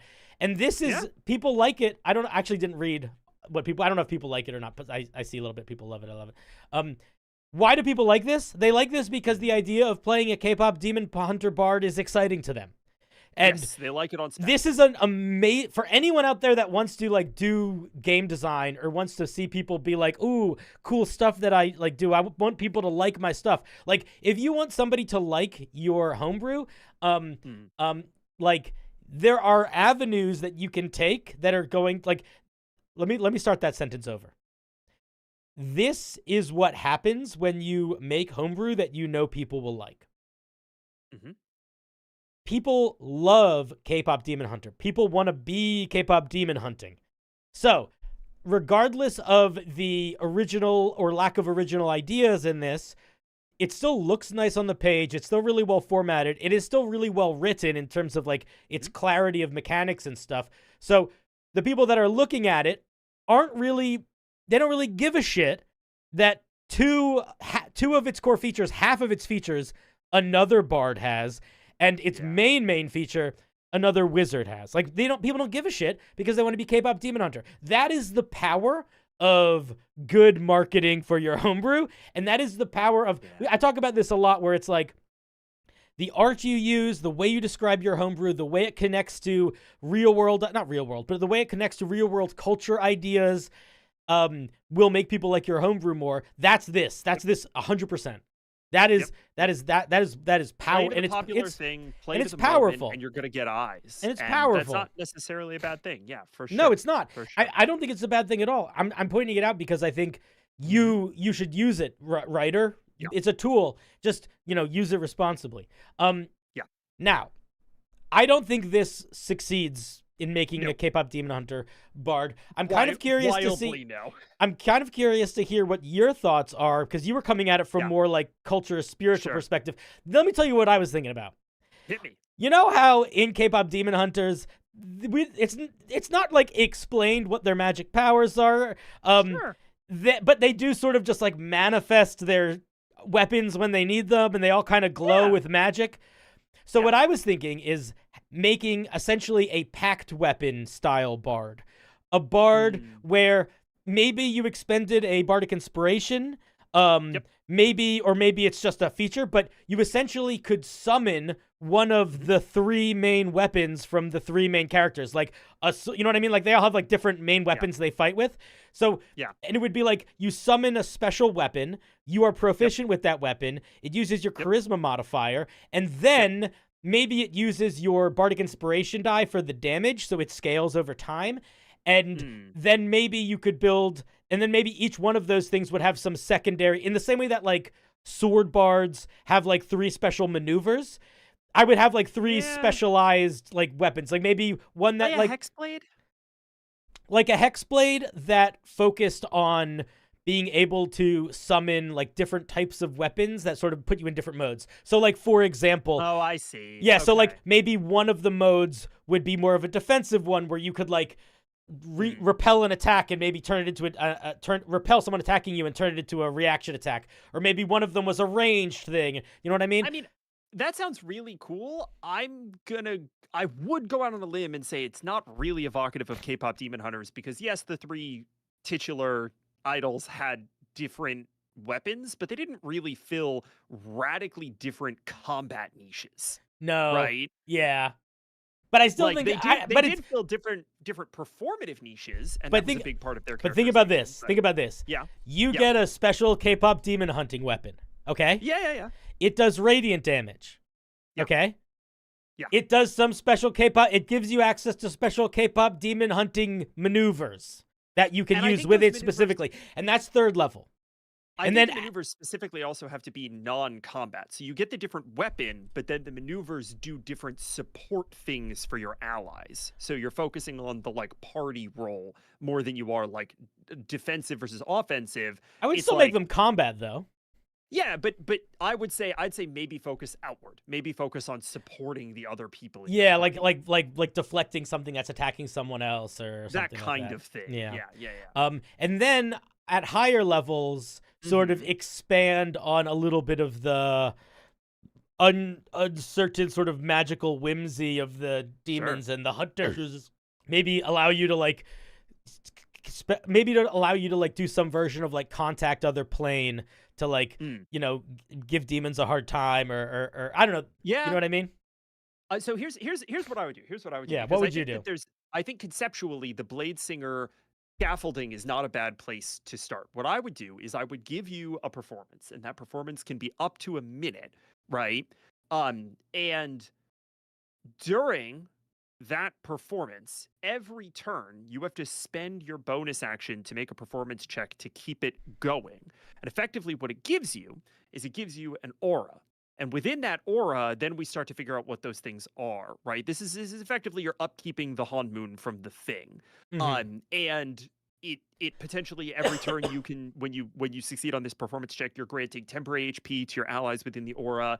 The aura potentially also has a little bit of cleric style turn undead ability to it, right? Where like undead maybe have disadvantage when they're interacting with the aura.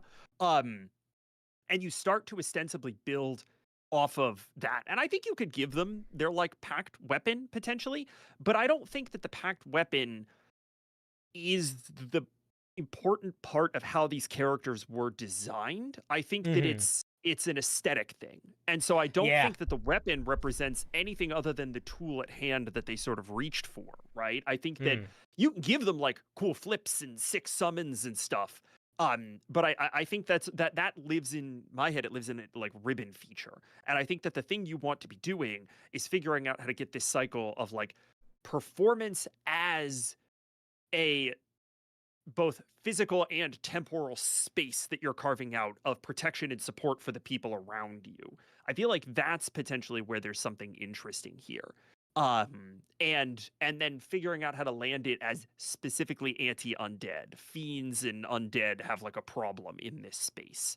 And I think that's probably the way to go. Brent said, "Wouldn't that sounds right? But wouldn't devils and demons make more sense than undead?" Yes, right. Fiends for sure. I think just like D&D tends to lump them together because you encounter a lot more undead. Also, it would be really annoying to have a subclass that's main focus was on one creature type. That you're not going to encounter very often. That's why I would cleric, which is like it's a rider, right? It's a thing you can also that's why I'm like I would make the main thing some bonus to the allies or some bonus radiant damage, because that kind of everyone like people, you or your allies getting bonus radiant damage is extra effective against those types of creatures or that sort of thing. Or maybe some ability to like not be frightened, because those are creatures that do a lot of like frightening. That kind of thing. But figure out that I'd focus on sort of that aura as being kind of the core thing. And again, this is if I'm doing K-pop Demon Hunter specifically. If I'm doing Idol, there's a lot you could do there, right? Like that, you don't have to be beholden to the K-pop Demon Hunter thing. You could think a little bit more outside the box. But one way or the other, I don't think either of them is narratively satisfied by Valor Bard with blade singing. That's just not capturing any of it for me. Yeah, I think it's a noble desire, a noble goal. But I think maybe they what's it called? They jumped the gun a little bit in the execution. But people in the comments, I think, noticed that too. This person says, "A fantastic start. I worry about the absurd levels of the AC you could get." Like they're and they say, "I recommend a flat AC bonus," which is literally what Wizards of the Coast does with the Blade Singer. Sure. There's a comment further down that just says, "Hell yeah, every class deserves a Blade Singer," and people are treating that as a very positive comment. Yeah, maybe they do.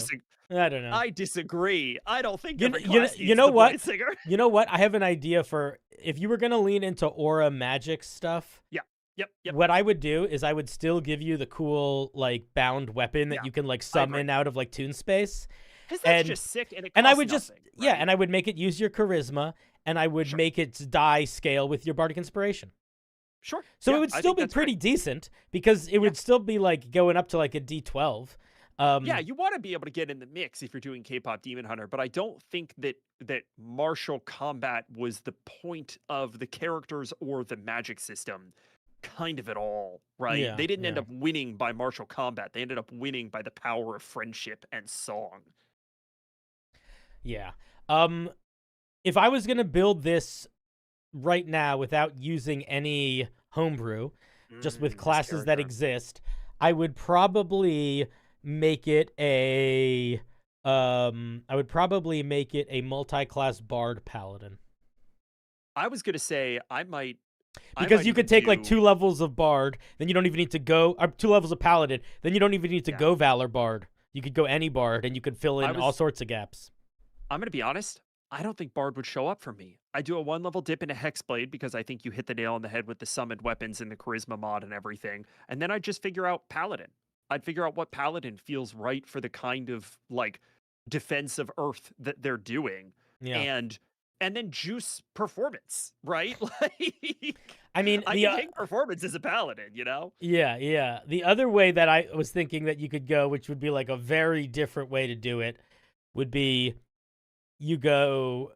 This is you might disagree, but Sure. just hear me out. Go Ranger Druid, Oh. and Oh. you go. Just hear me out.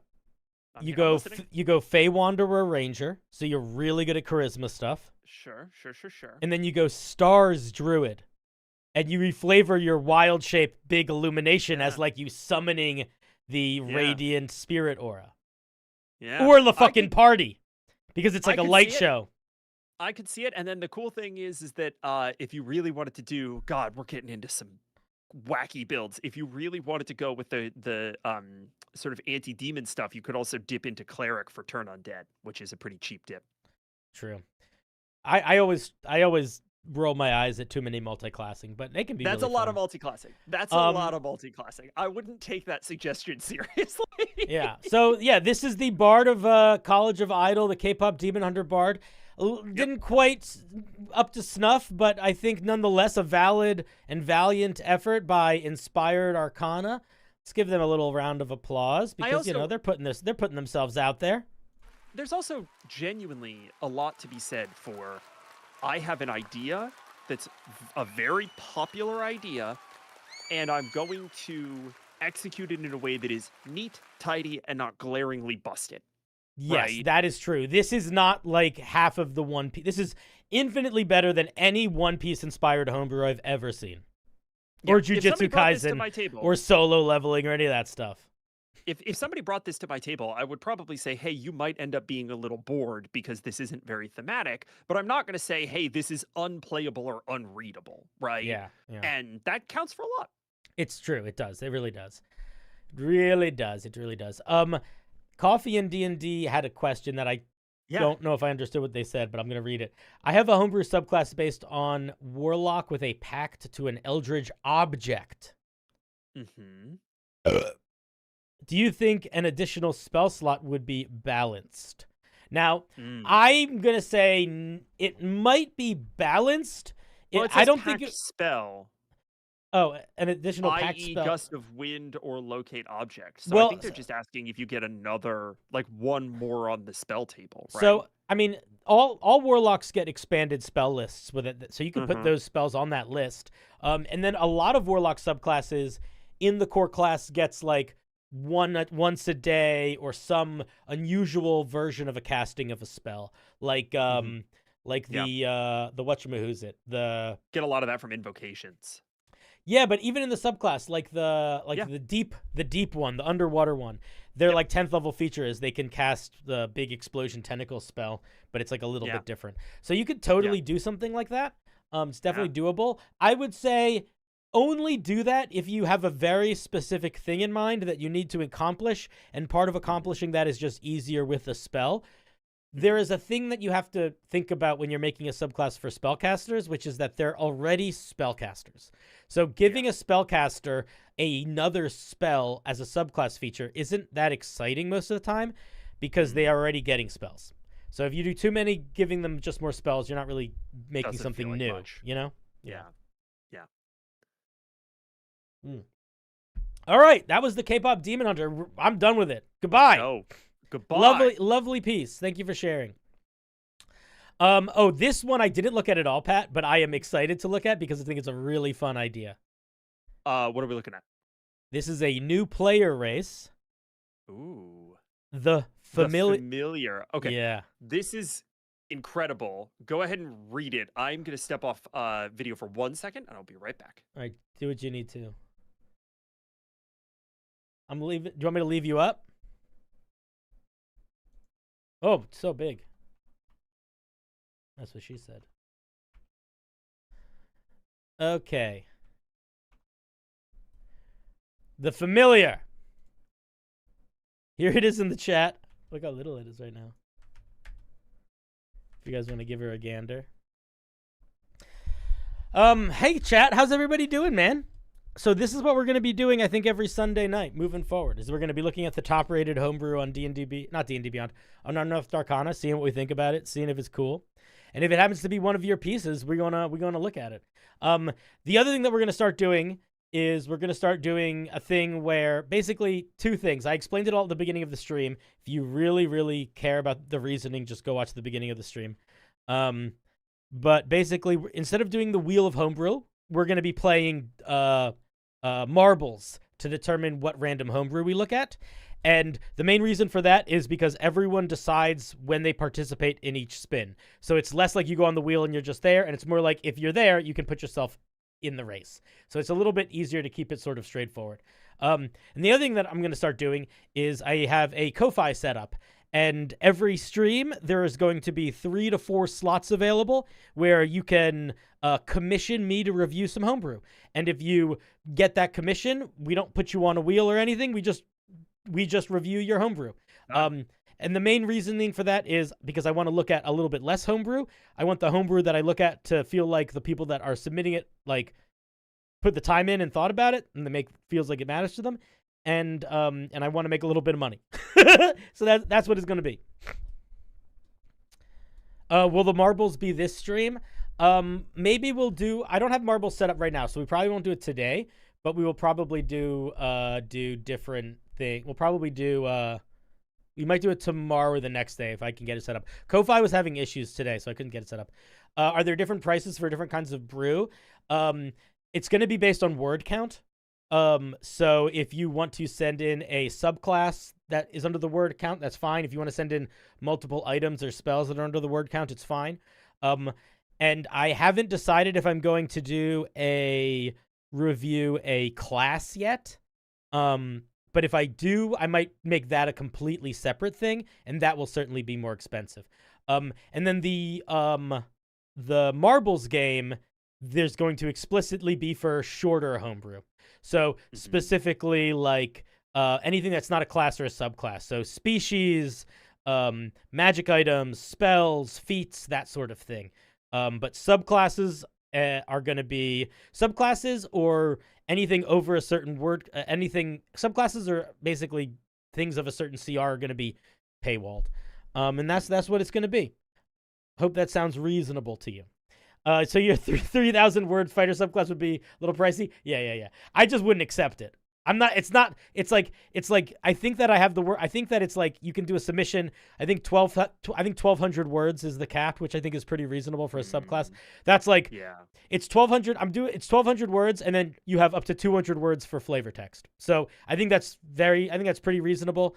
None of the official subclasses in D&D right now are more than 1,200 words plus 200 words for flavor text. So you should be good. It's to eliminate reading a thing that has 1,000 things, or to make people realize, maybe my thing shouldn't have 1,000 things. There you go. But yeah, we're gonna take a look now at the. Locate object is a 5th level spell, but oh my god, Coffee, you're so far behind on stream. First of all, click live so you're up to date. But also, I'm not saying you would get it for free, dude. I'm saying it could be a feature that they get at level 10. They could get 1 free casting of locate object a day or something. Or it could be just literally on their expanded spell list. You do get 5th level spells on your expanded spell list as a warlock. All right, let's take a look at this familiar. The familiar race. So before we go into this, a familiar, cute little animal creature, friend of a wizard, kind of magical. I'm so curious to see how this is actually going to play out. Okay, so you get ability score increase. You're a familiar, an otherworldly spirit bound to serve a mortal spellcaster, capable of assuming the form of an animal at will. Oh, so you're not an animal all the time. I don't know how I feel about that. Let's see. Your appearance may be quite similar to a human. Okay, so you're just regular. 30-foot walk speed. You can see in dim light within 60 feet. Okay, dark vision. Okay, familiar form. Now we're getting into the meat and potatoes. The ice creams and the sandwiches. When you choose this race, choose one alternative form between bat, cat, crab, frog, hawk, lizard, octopus, owl, poisonous snake, fish. Oh, so it's just all the familiar things. Anyone that didn't pick owl or hawk would be stupid. Your DM may allow you to choose another form. It has to belong to a creature with a CR of 0 or 1/8. Just make it 0. Don't make it 1/8. Yeah. As a bonus, that's fiddly. Yeah, as a bonus action, you can magically assume the form. You stay in until you revert to your normal form. So you can just stay in it forever or until you drop to 0 hit points, but you don't. It doesn't change your hit points, does it? Your stats don't change, do they? No. Yeah, you don't. Your stats don't change. Oh well, let's see. They might. It looks like they do. Let's see. While transformed, you follow the following rules. Your stats are replaced with the statistics of the form, but you retain your alignment, personality, intelligence, wisdom, and charisma. This is just wild shape. Yeah, so this is just wild shape. When you transform into or out of beast form, you maintain your current hit points and hit die, so you don't get the temporary hit points. You retain the benefit of any features from your class source. Okay. You can use them in the new form, so you can't cast spells or attack. So it's aside from the health. Oh man, I don't like shape. that at all. It's just free wild shape. Yep. It's just free wild shape. Yep. It's just free wild shape, but better because it's infinite. It lasts forever. Yep. Don't do that. This is one of the few times that I feel like I've looked at a race and been like, hey, this is wildly overpowered. But hey, this is wildly overpowered. And Cinder, to your earlier point, the comments are a little bit more split, but there are certainly a lot of them. People just like shit that's overpowered. People like a big gun. Why is that overpowered? Well, wild shape is one of the strongest features in the game. Why? Because it has incredible utility. Why? Because you can turn into something like, oh, I don't know, a hawk or an owl. Get a fly speed. And just get a fly speed and see super well in the night and have opportunity attacks not work on you and have advantage on perception checks and all sorts of weird shit. There's all sorts of quite good, quite strong. Yeah, Shade says it doesn't also stack on health, and that's true.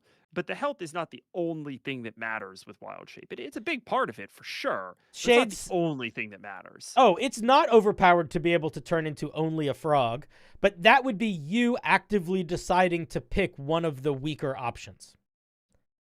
Right. That's not what is happening here. You're not turning into a frog. You're turning into any of these creatures. Well, you choose at character creation. So that's what I'm saying, though. One of these creatures. Yeah, and some of them are really fucking good. Yep. So don't make the argument of picking the weakest one. There's also a whole additional feature on this race where you get infinite teleport. Well, let me keep reading. When a creature that is known to you casts the Find Familiar spell, regardless of the distance between you and the chosen creature, you can respond to the call instead. Oh my god. You are spellbound by the creature that is called to you. While spellbound, you are treated as the creature's familiar. So that means that that's overpowered for a lot of ways. Like 8 reasons, yeah. That means that you basically get a whole extra action also if they use, because if I have a familiar, I can have you take actions, especially if I'm a fucking warlock and I have the Pact of the Chain invocation, I can have you take actions as a bonus action. So it's essentially doubling the amount of actions you can take normally. That's before we get into any of the bullet points. You're charmed by the creature, but do not have to obey the creature's orders. That's, I would say, more annoying than anything else. It's fine, but I don't think it's necessary. No. You must be willing to be dismissed into the creature's pocket dimension. What? Yeah, though you are unaware. If your homebrew says you must be willing to, you've gone. So this basically just means that they can pop you in and out of existence. Yes. And that's also really strong because that's a way to hide someone. It's a way to get in and out of combat. It's a way to. There's a lot you can do by making something disappear. Like it also. You get infinite hit points here at the end, right? Well, you just get to vanish away with 1 hit point. If you would fall to 0 hit points while spellbound, you can choose to end your spell bond to vanish into a harmless demiplane with 1 hit point instead. Yeah, so you're just immortal. Yeah, this don't work. It's such a shame. I was so excited to be a cute little guy and see how they came up with some clever ways to make you still like have a class. And it's just, I'm going to give you one of the most versatile and powerful core class, not even versatile and powerful, but core identity class features. Like this, being able to do this makes the Druid so much less exciting until they get to level like 3 or 4. Like there's, you know what I mean? And that might be like 6 sessions where they're just not the special guy. And then beyond that, you're just infinite alive and infinite disappear into other dimensions. It's too much. It's way too much. Yeah, it's infinite genie warlock pocket dimension use, basically. Yeah. So Shades Mothman points out that you do not use a bonus action to tell your familiar to do something, which I think is technically correct. I think that the bonus action is to see through their eyes. And no. There is a pact. There is a warlock invocation that allows you to use your bonus action to make your familiar attack. That would work with this. So it is. Yes, I see what you're saying. That can happen, not that always does happen. Fair. Yeah, I just mean it's there, and that's a thing that you should think about when you're building something. But it's just complicated because, like, when you cast Find Familiar to summon your buddy can't attack per the rules of the spell. And like, you don't have to follow all the rules of the spell, do you? I don't know. Why wouldn't you? It doesn't say. Because it doesn't actually say you're casting the spell, and nothing here says you're bound by the rules of the spell. That's vague to me. You are technically the summoned familiar, and it does satisfy a large number of the criteria. Then there needs to be the language. I think if there is not the language, you are bound by the rules of the spell, as if you were a summoned familiar. That language needs to be there. Otherwise, I don't think it matters. Because I think all of these bullet points are there to do it instead of it. Yeah, it's thorny. You're really working through a kludge of trying to use a spell to actualize some weird, like, I want to be a familiar, but you're not just a little guy. You're like kind of literally the familiar, but then kind of also not the familiar. Like, it's just complex. And I don't think it's executed in a way that is playable. I want to see what the chat says. Yeah, comments are split. It's just, honestly, it seems like it's a lot of people asking for clarity. I just think it's a little jank in its current state. But jank aside, it is such a fun idea. It's a good idea. A lot of good ideas out there today. And this is one of those ones where it's like, is the formatting great? It's fine. This is basic homebrewery formatting, right? You got all the fonts, you get one piece of art, you get the little watermark thing. Bing bang, thank you saying, you know? Yeah. Easy. But not what I wanted, though. No. That's okay, though. We have a couple more pieces that are up here. How long are you hanging, Pat? I'm good for now. All right, so we got one which is alternatives to legendary resistances. Now, this is one that I think you might be interested in because this is messing around with some core, like, combat mechanics to try to maybe make them more interesting. That's what I'm hoping it is. Let's do it. Let's take a look. All right, so let's take a look. Let's take a peek at this. Here, let me open it in a new tab. Then I can put it in the chat for anyone in the chat who's maybe wondering, hey, why does Cinder think I'm going to really enjoy this? I think that legendary resistances, as they exist in sort of the default implementation, are very much kind of a non-feature. They're a way to make an enemy seem scary by simply having a player fuck off resource. I don't think that the ability to override and resist even in the face of failure is a bad idea. And in fact, throughout all of Unbalanced Encounters, which is the podcast, the actual play podcast that Cinder and I do, a lot of our enemies have intricate legendary resistance features. There are magic items that grant them uses of legendary resistances that they could theoretically be disarmed of. There are abilities for them to charm some of their enemies, and they can sacrifice those enemies to be the target of the save as a quote unquote legendary resistance. They could sacrifice health instead of taking the failure. There are lots of different ways that we go into implementing sort of legendary resistances. I think it's a cool space. I just don't think the default is very good. So I'm excited. And if you're like, wow, that sounds cool, I want to know what the heck that actually feels like in play. In the video description, I have linked Unbalanced Encounters, which is our podcast YouTube channel. And it's where you can find you can also find it on Spotify and stuff, but you can listen to all of Rally, which is our first big, real, actual play. And like 80 episodes or something. And to be clear, it is not just us hitting record and playing. Every episode is like very meticulously soundscaped, and we have original music.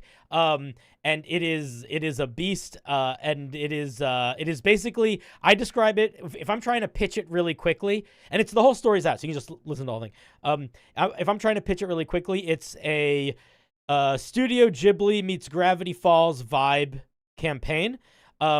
And the premise is there is a lumber town at the edge of an empire where the empire is basically forcing this town to cut down this old grove forest that is essentially a magical forest. And where the story starts, 2 of the players are people that are in the town that are being forced to work by the Empire, and 2 of the players are people that are sent as enforcers by the Empire to make sure the town does what they are supposed to do. This is not the one with Weevil. That will be the next. That will be the next one that's coming out. So, so that one's all out. In that one, I play without giving too much away, I play essentially a ceramic golem named Guard, who the way that they are presented, at least at the beginning of this story, is they are essentially a robot that was put together by the Empire as like just like a robot army man, basically. And Pactrick is the dungeon master, and he's amazing. So you should check it out if you want to. And then we have our new show coming out in the end of October. I can't wait.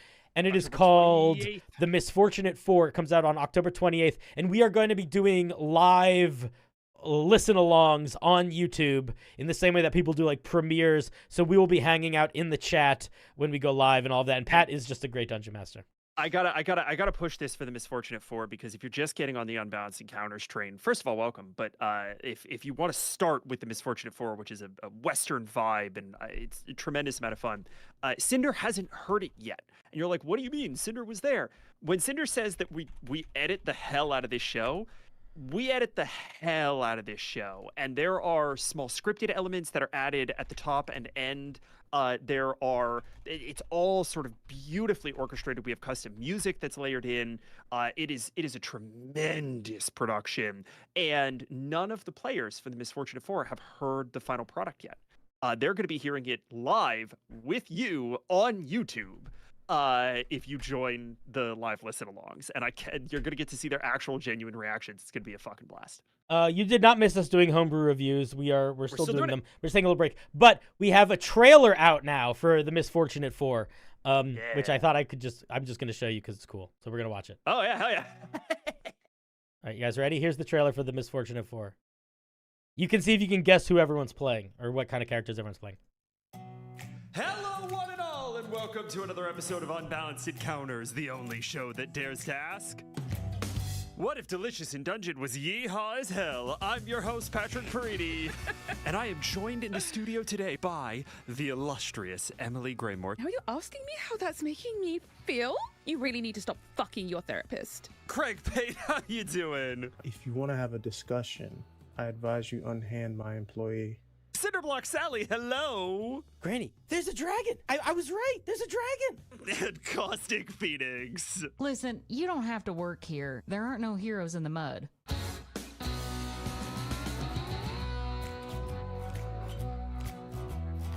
It's done!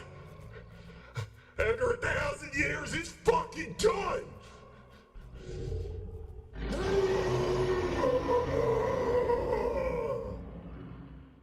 Yeah, so I'm super excited. If you guys want to watch it again or do whatever, there it is in the chat. It's going to be fucking cool. It's going to be fucking awesome. Pat, that did just remind me of something I wanted to talk to you about. I'll talk to Emily about it, but in the future when we're editing it, we have to censor curse words. Yes. We have to censor them. We have to censor them in the audio and in the text transcript. Yep. It We realize that. it has an impact. It doesn't always have an impact depending on the type of Sure. content you do, but for our purposes, it has an impact. It's not a bad idea. It's not a bad idea. We must obey the algorithm. Yeah. But yeah, it's gonna be fun. Anyway, So, it's going to be fucking awesome. We're going to be like doing a and live subscribe. watch along on our Unbalanced Encounters YouTube channel. It's linked in the video description if you want to go follow. It's going to be on October 28th Eighth. that we are doing the October live. 28th. Dude, that's going to be like 2 Tuesdays. days after I was hanging out with you. Yeah, that's gonna be crazy. That's gonna be a wild time. My October is on October 7th. I fly to Australia. Crazy. I fly to Australia on October 7th. I get back to the States October 19th or 20th. And then on the 23rd, I believe, I fly to Portland to hang out with my dear friend Patrick for his wedding. He's getting married. And so I'm going to be gone for October. So we're not going to be doing a lot of streams in October. No. But No. the end of October, we will watch this, and then we'll be streaming again. Man, I wish on YouTube you could do co-streams. I wish it so bad. It'd be so nice to be able to co-stream it. Oh well.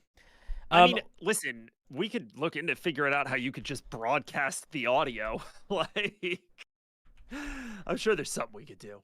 Yeah, but the benefit of co-streaming is that it integrates everyone. Like, I I'm know. worried that if I stream it, people will just watch Yeah. my channel, and I want to watch Sure. it together on our channel.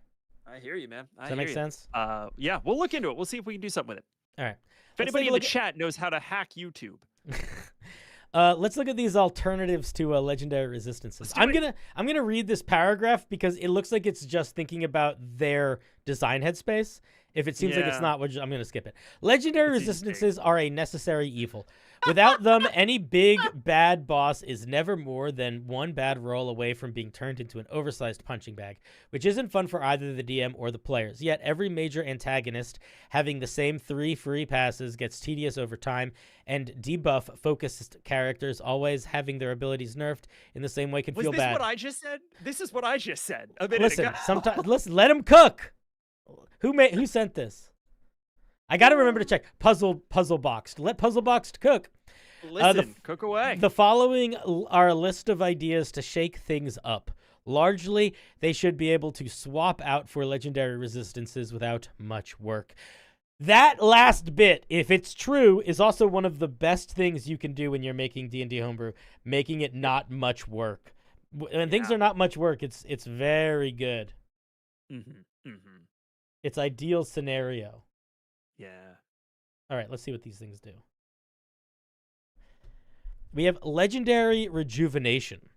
At the start of each of its turns, this creature can make a saving throw against the original DC to end the ongoing effect that originally allowed for the save. So what this would basically do... Too much. Well, it's not exactly the same as... It's basically like delayed reroll. So it's like whatever the effect is that they fail, it's going to guarantee that they fail it until the start of their next turn. So it gives you maybe a couple rounds of the effect before they get a chance to maybe get out of it. Well, maybe, but the reason why this is not workable, because for most things, what this does is it moves the save from the end of their turns to the beginning of their turns, which is good, not broken, good. It's broken because there are some things that you only save once. And that singular save matters a lot because this is now giving them saves every turn. So if you hit them with something like Gesh, right, you just get to save every turn. It effectively makes those spells worthless against this thing. So right out of the gate, I think that this implementation did not consider every contingency, and I don't think you could swap this out safely. Yeah, it's not a guaranteed because they just get to re-roll the save, so they potentially could keep failing it. But yeah, it's not that different than legendary resistance. I would honestly say it's sort of this infinite. also It's sort of doesn't- infinite. Yeah, it's infinite. That's why it's busted, is because this just keeps going forever. So I would say right out of the gate, this first one's just broken. Yeah. All right, let's take a look at Legendary Recovery. At the start of each of its turns, this creature ends one ongoing effect that originally allowed for a save. This is a feature that a lot of monsters in D&D already have. It's not written this way, but there are a bunch of monsters, boss-type monsters, that have features that are like, at the start of each of its turns, they can end one condition affecting them. So like blindness, charmed, frightened. This is a little different because it's ending the totality of the effects of a spell. But sure. I don't love it. It's a little it's better than rejuvenation because it's just one at a time. No, it's actually the same as things, because it's not ending the whole thing. It's just ending one ongoing effect. So it literally is ending one condition. So it's not really a new feature. It is a cool. It is a feature that you could put on stuff because it exists in the game. Like, it's not a bad feature. I'll tell you what it works really well on. Well, I think the problem is, what is an effect? Is an effect a whole spell? Is it affect a single condition? Is it affect one bullet in a spell with a series of bullets? Yeah, that's true. It's a little mechanically unclear. Yeah. But if it's going to be like a condition, and by that I mean like grappled, restrained, whatever. Or charmed, frightened. I like using that for creatures that I specifically want to feel like almost like that I want to feel like adaptive. Like that, like they're constantly changing, or they have some sort of like eldritch, like you know what I mean? Like either their force is so overpowering, or they are like made of nanobots and they can like make right, 100%. I think this is workable if you clarify effect and limit it specifically to condition, but then it's also, as soon as you make it workable in that way, it's also just a thing that exists in the game. Yeah. Let's take a look at, let's keep going. Legendary Abjuration. If this creature fails the saving throw, it can expend a spell slot to gain a bonus on the saving throw equal to the level of expended spell slot. This is great. This is great. I would say you could even distill this down. Now, this is good because it allows you to decide to give this to a creature that has spell slots. But that idea of creature has limited resources to do crazy shit, and they can expend that resource to do a legendary resistance type thing, that's great. That's great. Yes. Big fan. Love that. You literally did this with bosses. And then Patrick would do shit where it's like, not only is this happening, but that resource is like physically in the battlefield. Like it's like a crystal or something, or like people if he's feeling fucked up. Yeah, I like it. Solid. Yeah. And that's why does it make it good? Yeah, I think this is a really good way of dealing with these, because it makes it so both the dungeon master and the player have tactics and satisfaction. Like, the dungeon master gets to play the game. Do I want them to not be affected by the spell, or do I want to be able to use this resource later? And the player gets to play the game of, even if this thing doesn't work, it's taking away from their power. I'm still impacting stuff.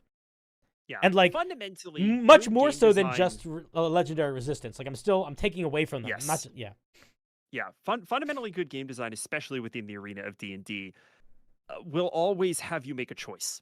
Yeah, and the higher the stakes for that choice, generally the more interesting that choice is. And I think a spell slot, if you're playing spell slots on your enemies, is huge. That's really good. Yeah. Hi, Adam. How's it going, buddy?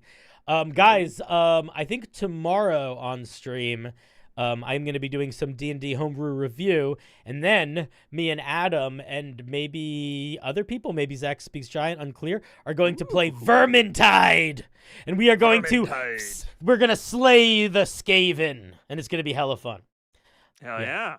I don't really like the Shades of the Mothman says, I don't really like monsters having spell slots in the first place, but if the monster is going to have them anyway, this is good. Yeah, fully agree. Fully agree.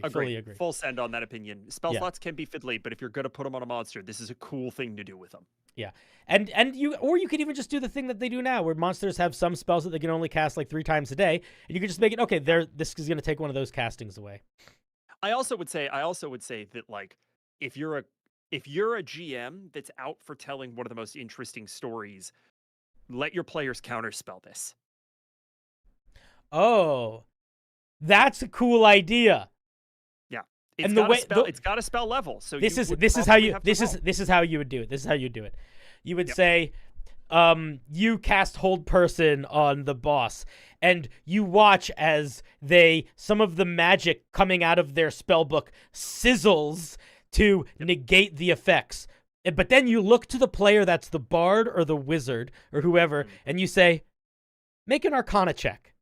And then, regardless of what they roll on the check, unless it's a 5 or less, say, as they're casting the spell, as they're doing this, you realize this effect is using their spell slot.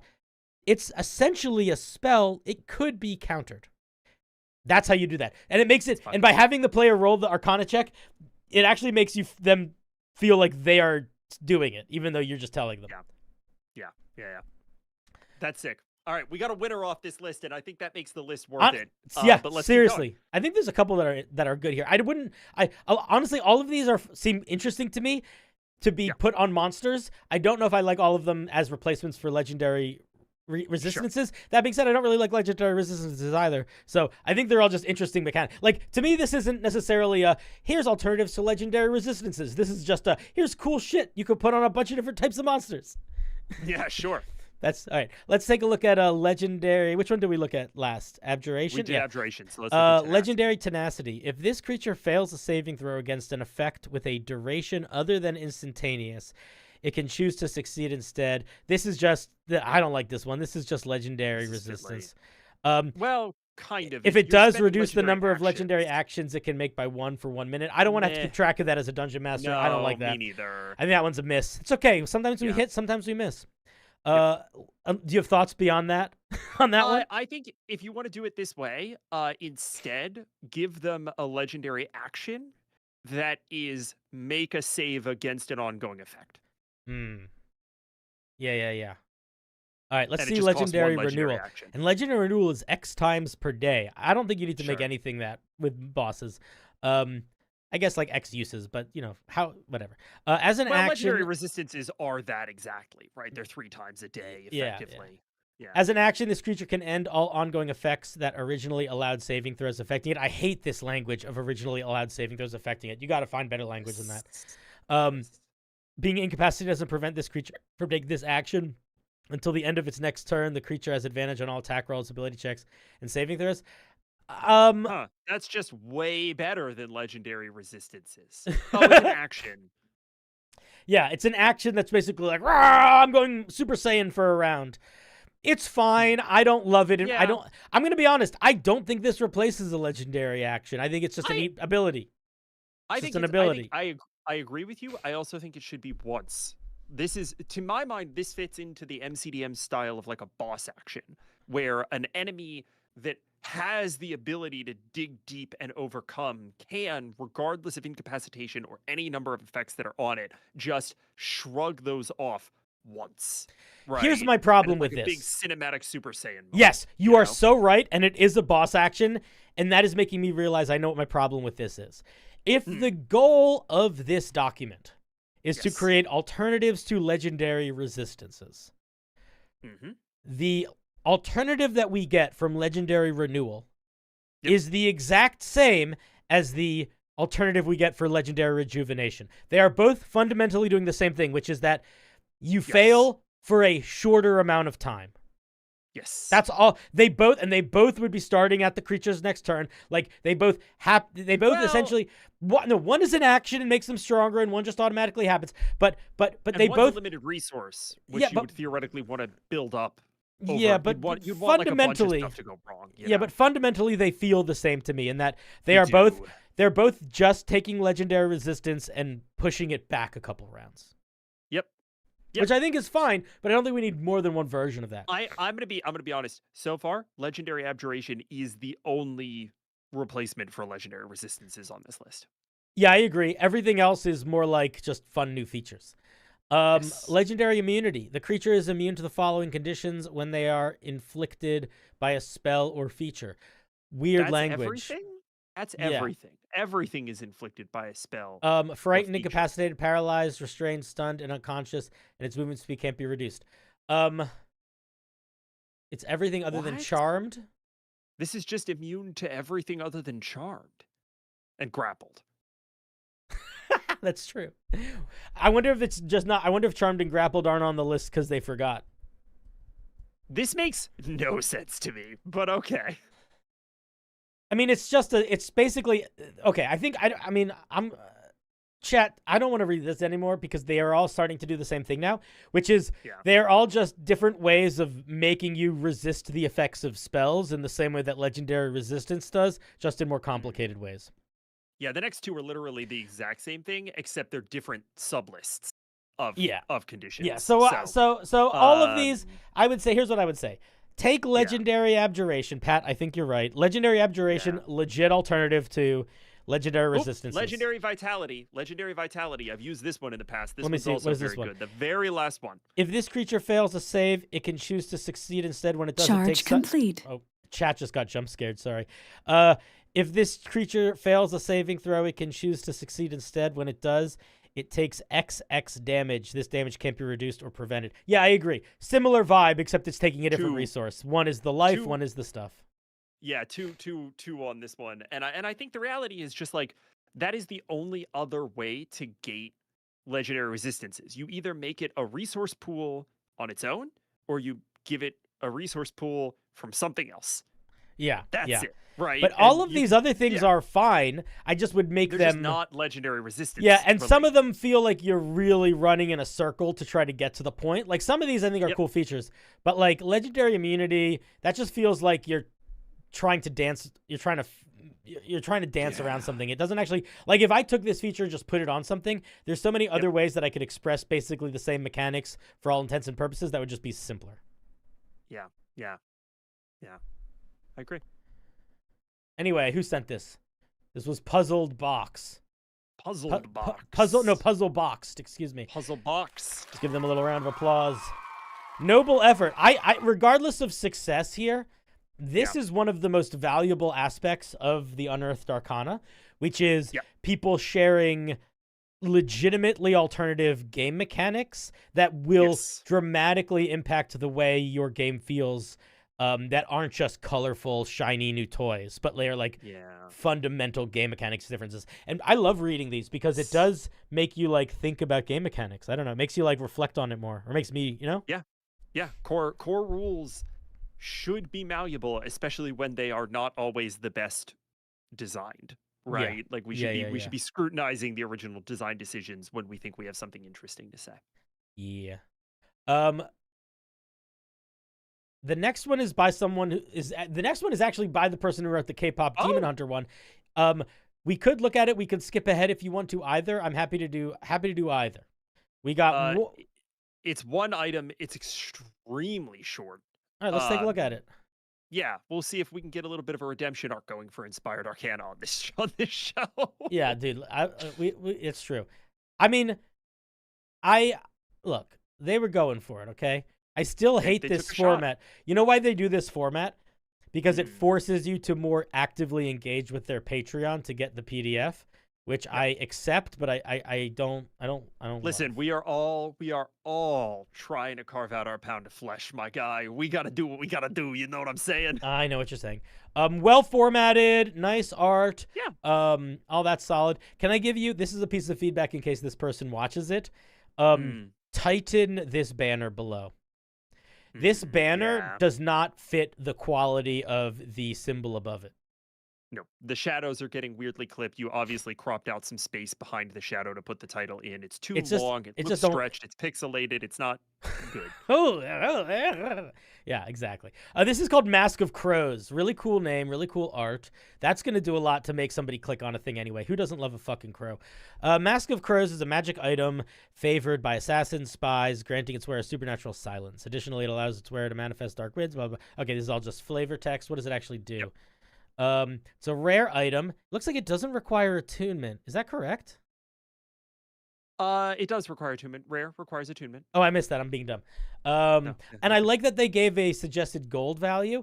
Whenever you make a suggested gold value, this is giving the player, this is very nice to do for a dungeon master.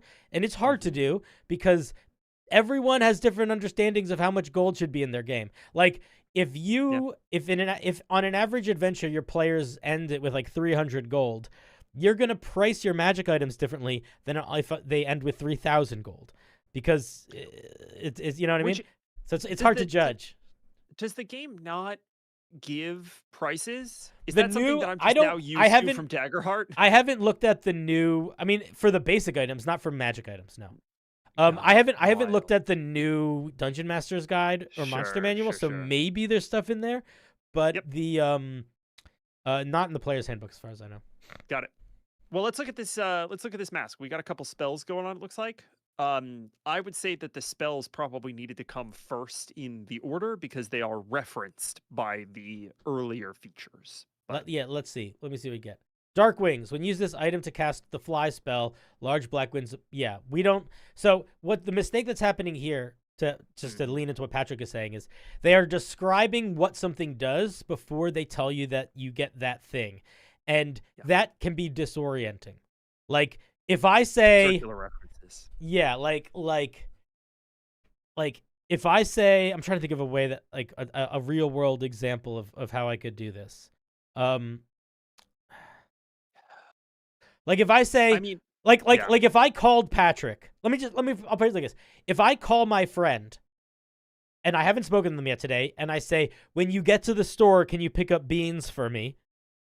And then they say, huh? And I say, yeah, I need you to go to the store before you come to my house. That's going to be a really confusing way of saying, like, that's confusing. Yes. You know, you need to know that we're going to the store before you say you're asking for beans. And that's kind of what's happening here. So let's see. When you wear your mask, your steps make no sound, regardless of the surface you're moving across. I think this is really cool. I think this needs some mechanical clarity in here. So, for example, I would say something like, while you are wearing this mask, your steps make no sound. Any perception checks made based on sound to detect you are made at disadvantage or fail or something like that. I don't know that you need to include that because making no sound is, to me, enough, right? Okay, okay. It's like being invisible, right? You are silent. I have a problem with it, though. Why? What's your problem? This isn't boots. Yeah, but it's magical. It's fine. Just don't say while you wear these boots. What boots? These aren't boots. Does it say There's boots? no boots. It says boots. Where? It says while you wear this mask.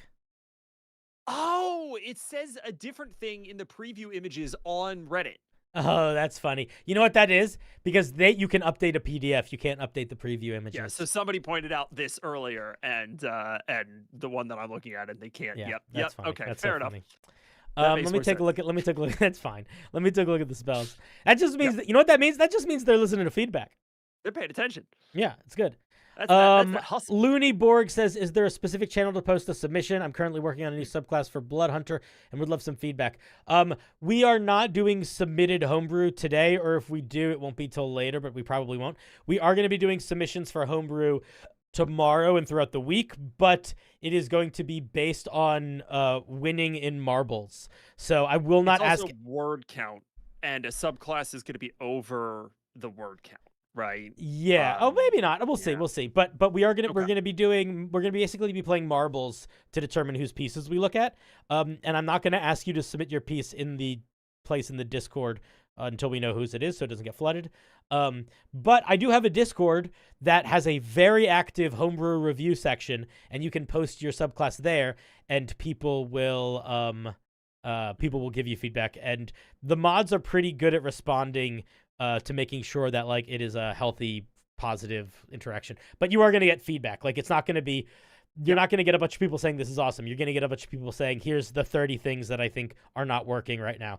And they're doing that because they want to help. I also generally don't like reviewing Blood Hunters because I've never actually played with one. And I fundamentally don't think they're super well designed. So like they're basically I fundamentally think they're poorly designed. They're not a real sub. They are essentially a third-party subclass, third-party class, which is totally fine to use in your own games. But I am less keen on reviewing a subclass for a third-party class. I would rather review a class for a third-party class. Everyone thinks I'm saying marbles. So if you missed the beginning of the stream, this is what's going to be happening throughout the rest of the way we're doing homebrew streams. when I stream, not every time I stream, but what I want to do is I want to shift some of my streaming away from doing homebrew review and some of it into more variety, collaborative, talking to other people stuff, that sort of thing. So for the homebrew reviews, what we're going to be doing is we are going to play the game Marbles. The way that works is if you are on stream when I play it, you can hit play or some command in the chat on Twitch. So y'all YouTubers will have to hop over to Twitch for 2 seconds and type it in. And then that puts your marble in the thing. You don't need to download anything. It's all on my end. The marbles race, the winner of that race, I will look at a piece of their homebrew. And that's going to be for smaller stuff like magic items, spells, feats, that sort of thing. If you have larger things like a subclass or a class, I have a Ko-Fi set up. And for every stream that I'm doing homebrew reviews on, I'm going to have a certain amount of slots, between 3 and 5 slots. They are going to cost money. This is essentially you are commissioning me to do a review of your homebrew live on stream. And they're not going to be crazy expensive, but yeah, so there will be between 3 and 5 a stream. You'll be able to sign up for them ahead of time. So like if you want to do the one on the whatever day, you'll be able to find it. It's not set up yet because Ko-Fi wasn't working today. And those pieces will all get reviewed, and we'll sort of play marbles / review pieces until we're done those, and / until we're moving on to the next thing. And then we'll do other things. So that's how it's going to work moving forward. So we're not doing a wheel. We're just saying goodbye to the wheel. The wheel ground me down. We will probably bring the wheel back for a subathon at some point in maybe closer to December, end of December time, once I've been streaming for a little while, because I want to start streaming more regularly before I do any sort of subathon type thing. All right, I hope that answers all the chat's questions. Let's see what the spells are here. The mask has 6 charges or gains 1d4 expended charges daily at dawn. Wearing the mask, you can cast one of the spells. Okay, so you get darkness, silence, and fly, and you can make no noise. Honestly, this is a little bit... It's fine. It's fine, but 2 of the features do the same thing. Yep. Right? Isn't that a little silly? One of them is silence, and one of them is just... I mean, it's not exactly the same thing, but that is what I thought. I was like, this makes you fly and makes you silent. I do think that the flavor of darkness, silence, and fly is a good combination of flavor. That's a really solid flavor combination. And I think Mask of Crows is maybe a reference to something. Oh, maybe, I don't know. And so I'm wondering if maybe this is just like a tight way to execute on a little bit of fiction that we're not aware of, because the art comes from BioWare. So yeah, I'm not sure. I'm not sure. Yeah. But I think it's fine. I think this is a magic item that a player would really love because it's very vibe. It's very vibe. If I was gonna put this magic item in my game, I would make it so I would do 2 things. I would make it so I would reorganize it, but I would make it so when you cast fly, it did something a little different that was the Dark Wings were doing outside of just a visual aesthetic. And I would probably tie silent movement into the silence spell or do something. Like I would try to tie the unique features to this. I would try to tie it all together a little bit more. Just because right now it feels like a little bit of a hodgepodge of similar things outside of the spell list. Those are my thoughts. Let's see what did other people say. Maybe nothing. Oh yeah, look, they got the boots feedback. That's funny. Oh, Inspired Arcana. You've got some good ideas, buddy. But I think you got to take your time with them a little bit more. I was gonna say I think it's a volume and like time pressure thing, because there were also some typos. There were some misspacings. Like, yeah, that's one of the hard things about polish, you know? Well, yeah, it's one of the dangers of being like, I want to be somebody that makes money posting homebrew online. You got to make homebrew every fucking day, you know? Yeah. It's like, yeah. The only people that I know that do that successfully and are able to maintain the quality have a team that they work with. And genuinely, that's it. Like, because or there's somebody more like Laser Llama where they're not posting every day. They're like once a month kind of stuff. And then what they do a lot of posting is they post like drafts. So it'll be like, here's version 0.5, here's my beta of this. So, you know, that's another thing that you could do also. One of the things that if you're somebody that's making homebrew on Patreon and trying to make money doing that, that's a great way to keep putting out content but not feeling like you have to do a brand new thing every fucking day. Because also, even on Reddit, like, let's say you post, like Spaghetti. Spaghetti posted his Artificer, the Bruiser Artificer. If he wrote this is like version 1.0, if in 2 weeks he posted literally the same Artificer again with changes, or 2 days, like not 2 days, but like a week, like it would be great. People would still like it, and I guarantee people would see it that didn't see it before. Yeah. There's a ratio of time that I've been trying to hold in my head for the amount of time you spend marketing something versus the amount of time you spend producing it, and it's 2/3 to 1/3, and it's 2/3 marketing to 1/3 creation. Yeah, It takes a lot longer for people to find your stuff than it does for you to make it. Even if you're Yeah. taking your time and making it good, it takes a lot longer for people to find your stuff. What is this piece? This is... What the hell is this site? There's a bunch of subclasses. I don't want to look at that. That's too much. Do you want to look at this shark monster? Shark monster? Hardly know her. Sure. Everybody's trying to sell their Patreons. Yeah, man. I really like Just trying to get paid. this piece. They just picked such a cool piece of art. This abomination dwarf man is so Look at fucking cool looking. Hell yeah. I mean, I like the shark too. The shark has cool art too. Let's look at the shark because we haven't looked at a monster. Okay. Oh, I guess the other thing was a monster too, but whatever. We're gonna be honest we're gonna commit to the bit. Carcaris. And this guy got Looking at the 40 more Carcarises. upvotes than the other one, even though the other one had more evocative art. Let's see. Well, listen, 40 more upvotes. That means the other one gets put to death. And So- everybody's got their Patreon. Everybody and their grandma's got their Patreon. Got some Patreons. Like and subscribe. Like and subscribe. All right, let's take a look at this one. This is the Carcaris. How do you spell Yeah, I don't know this? how you pronounce that. I don't know how you pronounce it. Carcaris, Carcharis. All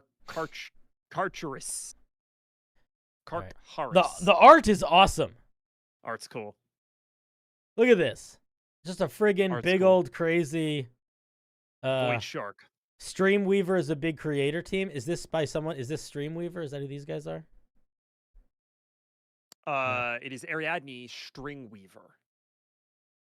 Ariadne So- Stringweaver. Potentially Ariadne from the Stringweaver team. Unclear. Maybe that's just the name of the whole team. Yeah, Unclear. no say.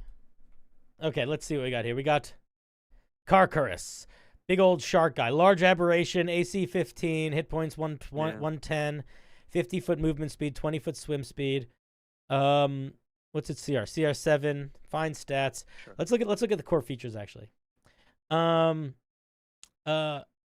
Stringweaver, is Stringweaver the one I was just talking? Were we just looking at a Stringweaver piece? Is that what they're saying? No, we that? are currently. Oh, this is okay. Voidborn, the Carcaris does not require air, food, or sleep. It has and it can see in magical darkness. I wonder if Voidborn is like a creature type that they use in a lot of their stuff. If Maybe. that a really fun thing to do if you want to stand out as a creator is to do shit like that, where you like come up with in the same way that like most undead have undying fortitude, like come up with a feature that is shared amongst a Signature group thing. of creatures. This can be really fun.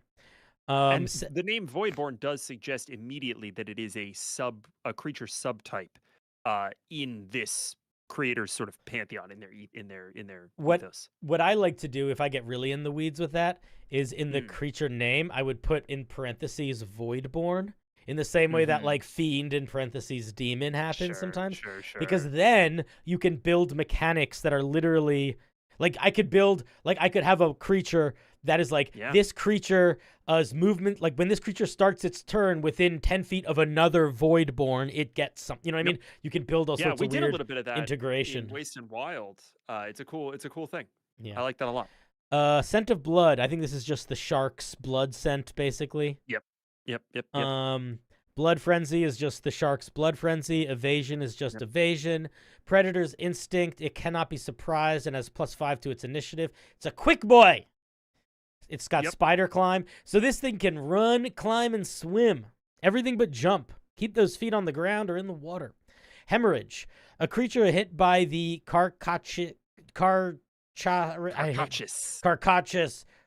That's not right either. Kakaris. A creature hit by Kakaris takes an additional 1d4 piercing damage at the start of its next turn. I would make this. I don't think so. That's so. It's 1d4. It's so little. Unless this thing's doing like 30 attacks.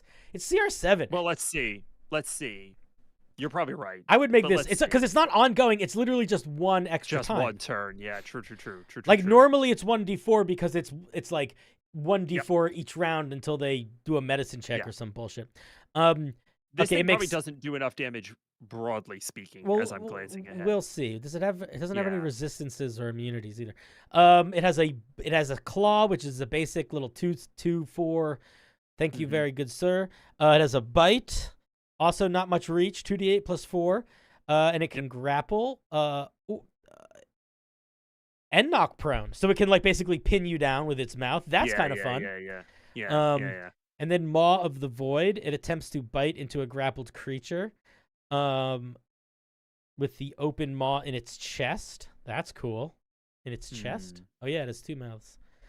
The target has to make a strength saving throw or take a shit ton of damage.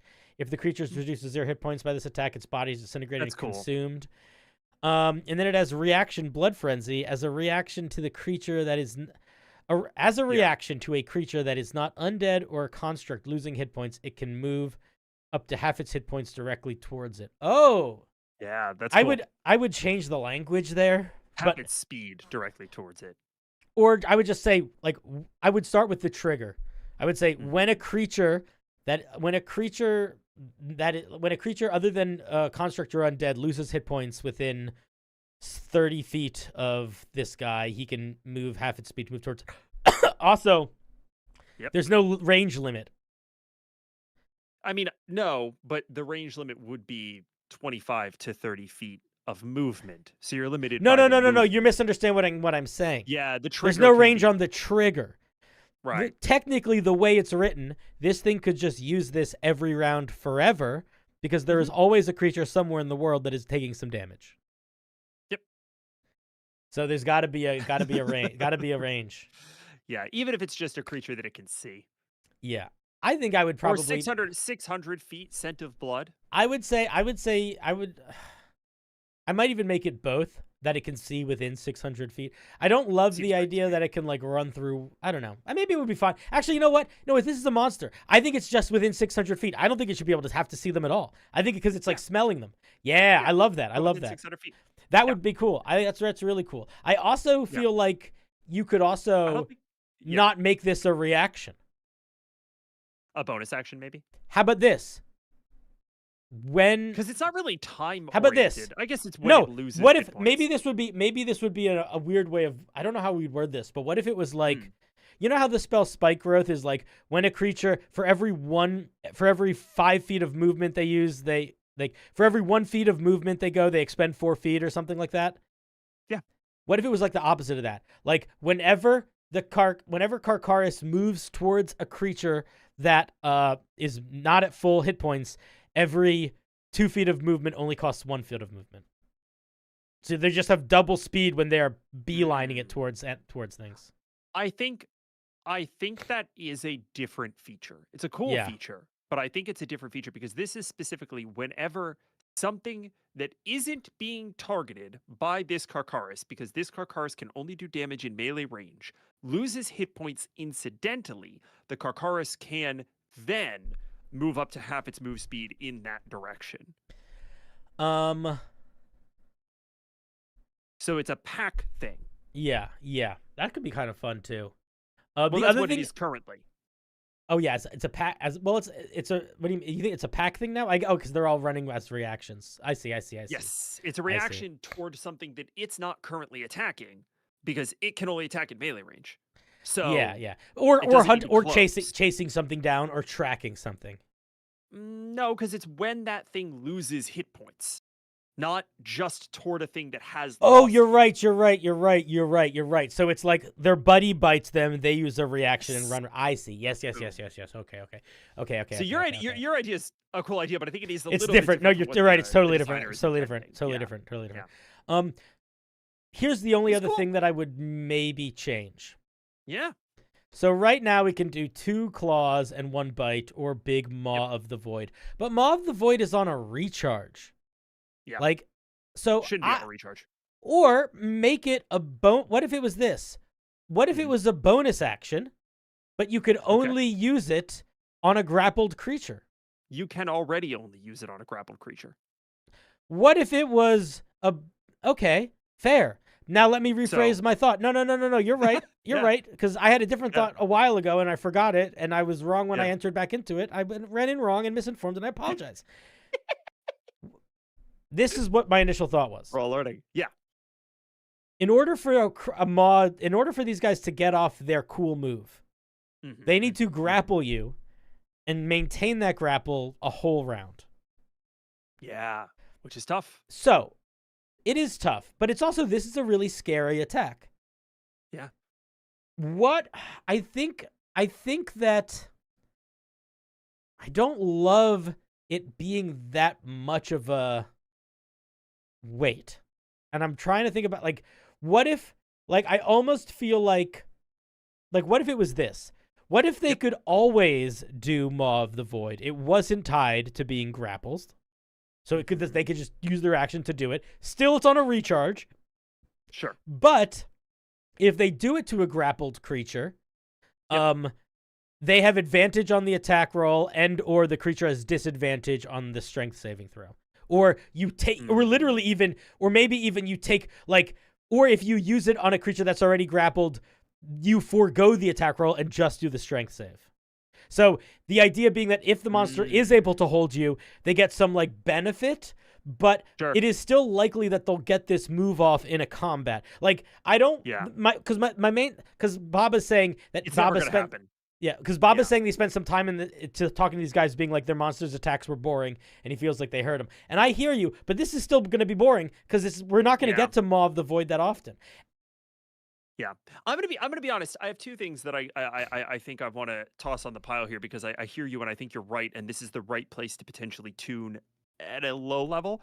One, we overlooked hemorrhage is to trigger blood frenzy.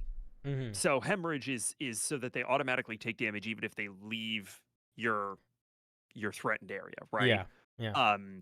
So, like, I kind of get what they're trying to do here, but between that interaction being kind of weak, Maw of the Void being cool, but probably never going to realistically be able to be pulled off, and everything else just feeling kind of like a shark, I'm a little left wondering why?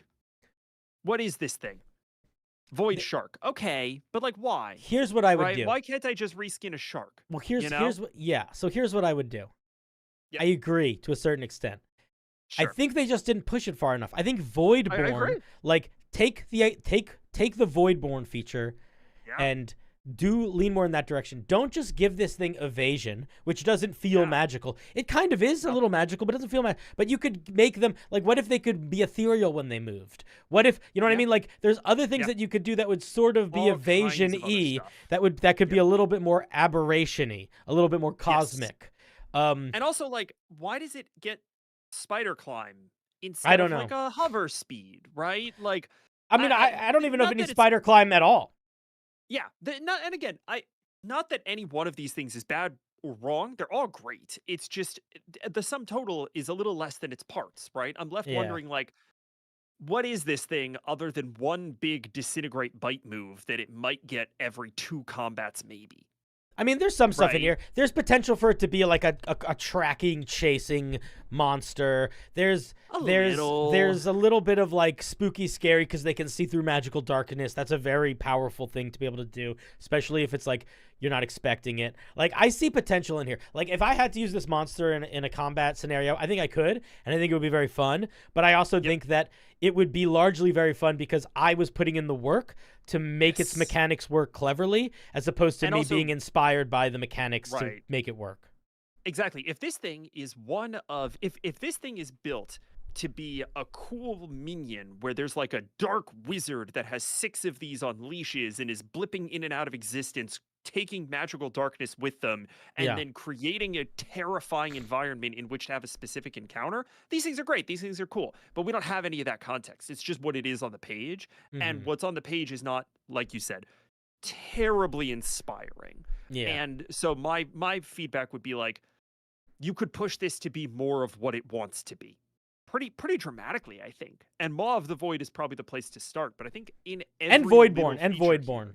Right. Every little feature could nudge a little more. Yeah. They could take a little, and you could cut some shark. We don't need so much shark. Yeah. Because you're using a lot of shark. You're using a lot of shark features to get to the mechanics of they're damaged and you're moving to like that. But I think you could compartmentalize them together. Yeah, I agree. Yeah. I agree. So that's my thought. Insofar as like layout and art and everything goes, it's sick. It's really good. Yeah. I think it's fun. I think the vibe is most like, and also I didn't look at it, but they got a whole little bit of like flavor text and stuff, which is, I'm sure, lovely and nice to have. And also more than one piece of art, which is cool. Yes, I would also say that this flavor text probably answers a lot of my questions and isn't the place where you need to be answering my questions. Right? Like, Voidborn Infestation probably actually tells me exactly how I'm supposed to run this thing and exactly what environments are going to make this thing kind of pop off and be crazy and scary and whatever. The problem is the mechanics need to tell me that because I might not get to page 4. You know what I'm saying? Like, yeah. But I like the art a lot. Cool. Art's really cool. All right. Well, this is apparently these guys are big creators.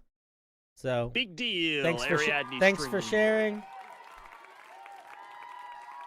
I hope everyone enjoys your Void Sharks and they live long, happy lives together. All their art is really sick, actually. I clicked into their profile and all their art's really sick. They're very good at this. That doesn't massively surprise me. I don't want to read this monster stat block. I like the art. But let's not read the monster stat block. No, we can look at it if we really want to. I don't care. I'll tell you what. You know me, man. I feel I have monsters. The thing that made me so often. The thing that I didn't like, and I was like, maybe it doesn't matter, is that I judged this really harshly. Is that it says CR 6 phase /11 total, and I'm like, what does that mean? Oh God. Oh, it's a multiple phase monster is what's happening. That's what that means. Yeah, that's tricky. I don't want to look at it, but very nice art. Hooray Congrats for on art. the good art. Congrats on the good art. That's what we got here. I don't know if there's anything else I feel like I need to look at from this tops list. We have a marksman class, which I'm going to be honest, I'm curious. Let's look at what the marksman class gets at level 1. They get a marksman die. They get perfect aim. Yeah, I don't care that much. No, yeah. I don't care that much. I get super bored of classes that are just like, it's a different type of fighter, which sucks because I know people love it and like there's definitely game design space for it, but I get so bored of seeing things that I've seen for it. Look at the new list. So instead of sorting by top, I guess you'd sort by new. You want me to look at new? He just wants me to look at his homebrew. That's what's happening here. Yes. Yeah. What did you post? I'm probably not going to look at it right now. Which one did you post? Which one of these is you? Your coffee and D&D? I'm not seeing anything by coffee. Also, as far as I'm aware, new is just the like chronological order. Yeah. Right? Is this what you posted? Ritual spell? Heroic synergy? Lists of lore? Am I getting close? I mean, we're just guessing at this point. You guys want to see what the top of the month was? Yeah, we can do that. Yeah, let's do that.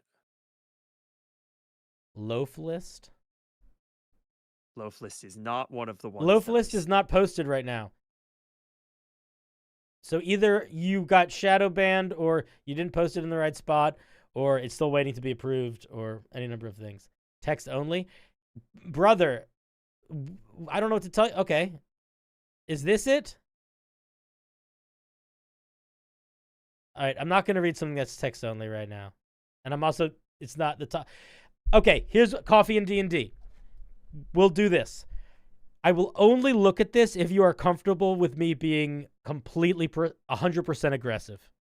If you don't want an aggressive read through, I will not read it. But if you want me to be aggressive, I will read through it. But you need to give consent for me to take off any safety measures and decide that that's what you want. If that's what you want, say yes, tear me apart. If that's not what you want, say not what I want. I'll see what I can do in the future. Let me know. Cinder, I will also give you the context that this is 6 items. Well, we'll obviously not look at all of them. We'll look at the first one, and if we like it, maybe we'll look at another one. Okay. I'm giving an exception where I'm allowed to be as mean as possible if the person responds, but they haven't responded. Judge it into the ground. He needs to specifically say, I hear you and I consent to you tearing it apart, or I'm not going to look at it. All right. So I'll keep it up in a tab, but let's see what's going on with the top posts of the month. Okay. Top of the month to you. A free tool that turns any digital battle map into a printable PDF. That's cool. That is cool. That's fucking awesome. That's great. Yeah, A+. Good for them. Wait, Good who for is them. this? Arcana Tools. Let's give them a round of applause. Chat, you should just get this. Yeah. Chat. Everybody, there are a lot of everybody battle say map thank you. makers. Everybody Good stuff. Everybody in the comments to this person say thank you. Cool. It's cool. All right, what else we got?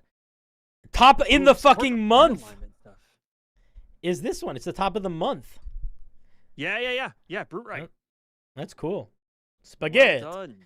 We've got Spaghetti, Power well Word done. Rise. Ooh. Another it's just Another inspired Arcana. Inspired I'm gonna be honest, that's boring to me. So you know what's making me a little bit annoyed? It was Hakase, thank you for the resub. If I remember correctly, if my subscription hasn't started walking without support by now, they should see a pediatrician. 15 months.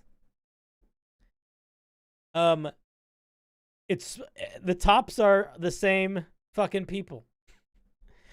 I mean, You that notice makes that? sense. But it's Every not. time you It didn't create use a space. Yeah, but it eventually didn't coalesces used to into be the that. dominant- It Yeah, used but to be Cinder, chaos. You're famous now too. Yeah, You're but famous but now too. but it used to be beautiful chaos. I don't want to read the same person's homebrew 100 times. I get bored of it, and it's not I because they're agree. bad, but because they do the same things. I'm telling you right now, Unearthed Arcana is not small enough for you to find beautiful chaos. It is simply not. You are going to find the same handful of people regularly. Yeah, all right, we're gonna open a couple ones. We're gonna do top of the month, and we're gonna pick one that we haven't looked at of anybody's yet. Also Spaghetti, yeah, dude, top. It's fucking cool. It's good shit. It's good shit. Very well deserved. It's legit solid.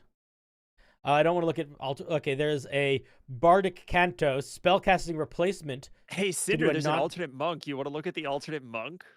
Where? It's Laser Llama. So now that I see it, I'm like, actually, it might be fine. No, that guy. That's just what he does. I don't No, need to. sure. I don't need to. He doesn't need my help, and I don't need to play that game. Not. I'm not to sure some of derail them are us- cool. Mm. Not to derail Oh, us, but please.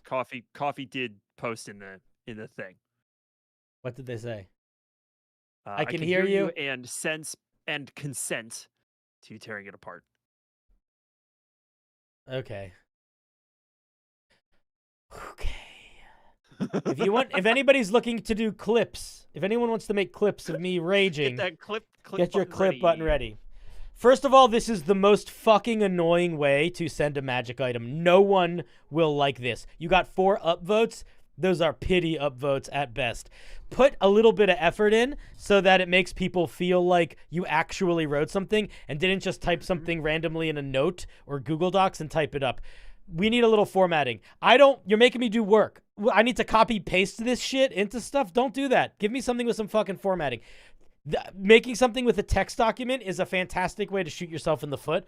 Not that many people will look at this. Also, take the tiniest amount of time and find some fucking art. Find some art. Okay? Like, Yeah, what's the point, dude? No one likes They had things said that don't have something art. early. they had said something early about like I'm going to need to commission sort of art for my pieces, and I don't have the money. Nobody on this page, vanishingly few people on the top list here, are using paid art. Now, some people are artists, like Ariadne was, Stringweaver was. But many people are using either free art or simply art that exists out in the world that's credited. The K-pop Demon Hunters thing was just a fucking screenshot from K-pop Demon Hunters. Yeah. Like, yeah. Credit your artists, credit where you find the art. But if you're not making money off of your homebrew, just grab something. And especially go to any number of the free sites where you can get public domain art and use it. Make money off of it. You can use public domain art. So I don't make. I have a Patreon. Genuinely only sign up for it if you want to give me money and don't feel like you need to get a lot back, because I don't keep up with it very well.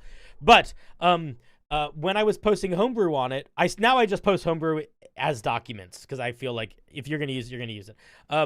But when I was trying to do this sort of rap that these guys are doing, where you're trying to like make money on things, that's what I did. All of the art that I used, because I was putting stuff behind paywalls, was free use art, and it gave my stuff an aesthetic because all of the art that I used was like old paintings.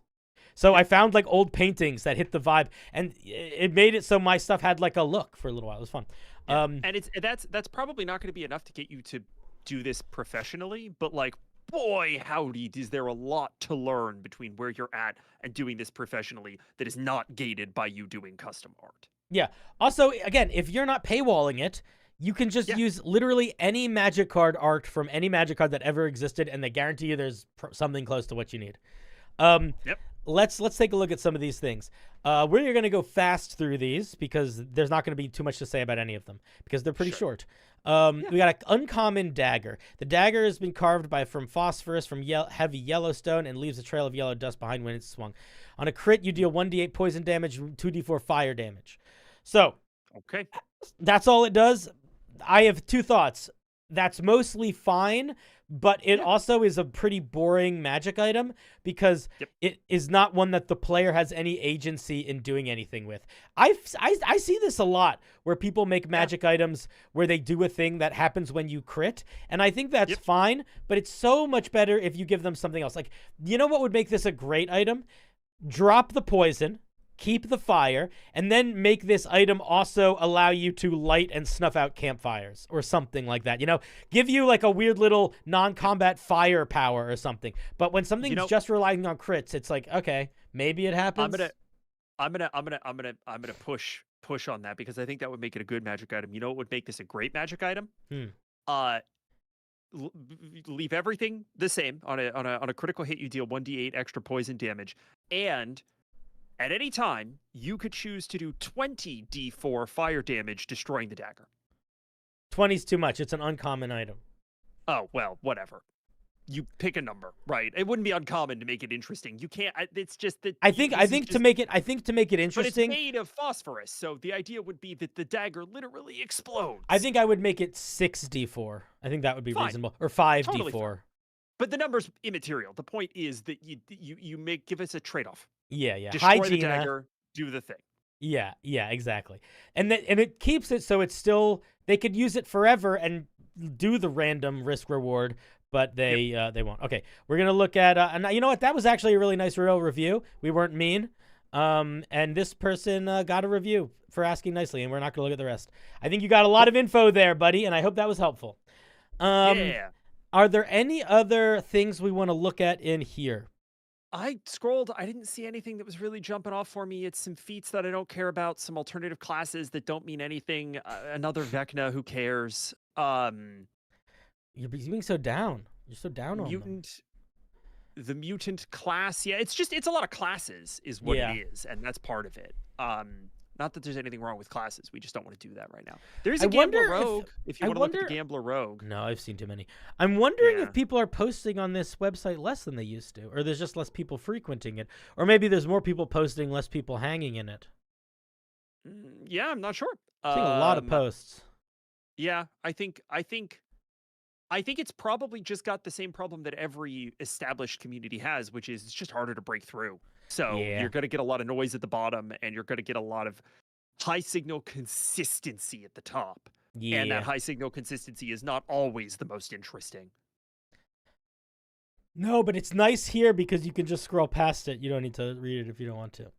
But you know what? It's honestly it's honestly similar to what I feel like I struggle with the fucking homebrew reviews, where it's like there's certain types of things that people just make a million of. Thanks so much. I do try and add minor flavor to it. Item sounds better. Yeah, dude. Listen, you got a little bit of a free review from being pestery, but also you did have some good flavor text. And the idea of a dagger made of phosphorus is fun. So It's a high cool five. idea. It's a simple idea. It's a cool high idea. five. It's been a little quiet on the URA recently, in your opinion. Spaghetti, has it gone to another subreddit, or are people just writing on the fucking D&D Beyond website now? I hate the D&D Beyond website for homebrew because there's no space for discussion about it, you know?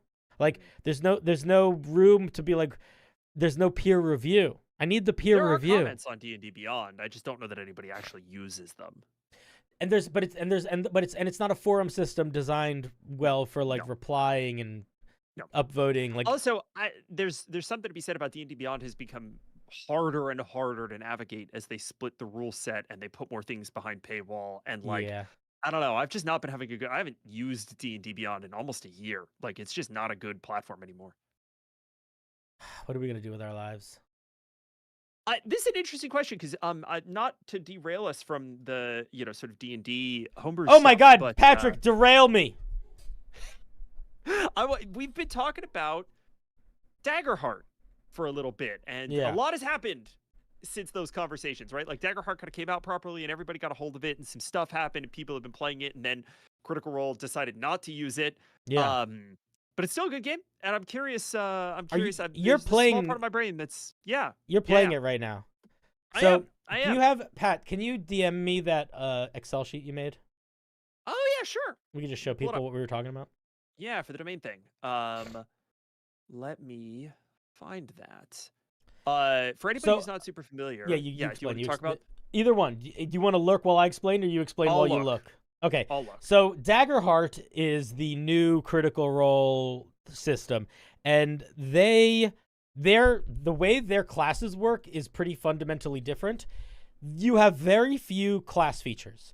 You basically get like 1 to 2 core species features. No, you get a couple species features, and then you get like 1 to 2 class features, and then 3 subclass features, and literally that's it.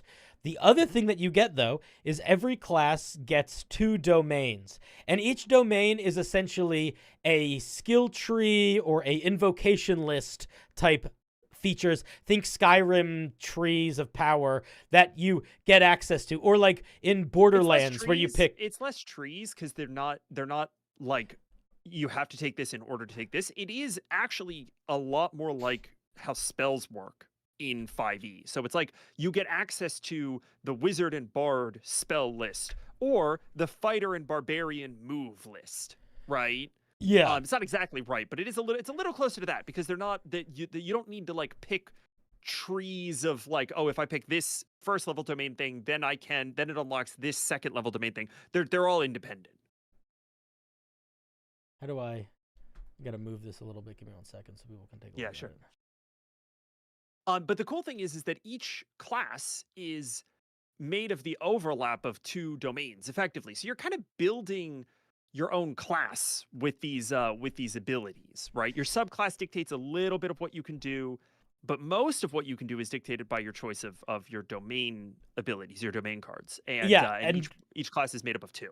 And what Patrick did here is he made a Excel sheet of all the domains and all of the classes that currently exist that share domains. So a really fun homebrew thing to do, and I would like to do it, maybe we could do it on stream sometime, is to look for where there are gaps and be like, what class could you build? Like, what class would be the Dread domain and the Codex domain? What class would be Arcana and Valor?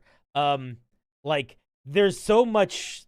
Yeah. It's such a good space for it. Like, I don't know. It's very cool. I think it's a really fun... We were talking about maybe doing this as like a game show thing at some point. And I think we totally should and could. And I think this is... I love this little Excel sheet. It's cool. Yeah. Yeah, it's fun. If you click over on the potential homebrew tabs, I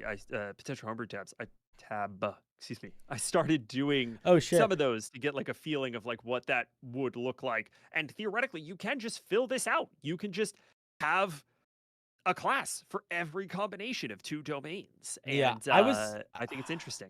I was thinking about it would be fun to try to do a show where or play a game either on stream or in some format where we took, you know, like Blade and Grace or something. Yeah. And then everyone or a group of people all came up with a different concept for them. Like, Yeah, I there's a like the lot of idea of room there. taking like that and be like giving them to 3 people and then having them come back and be like, I think Blade and Grace would make a really good this. I think it would make a really good this. Yeah. I think it would be fun. I think it'd be really cool.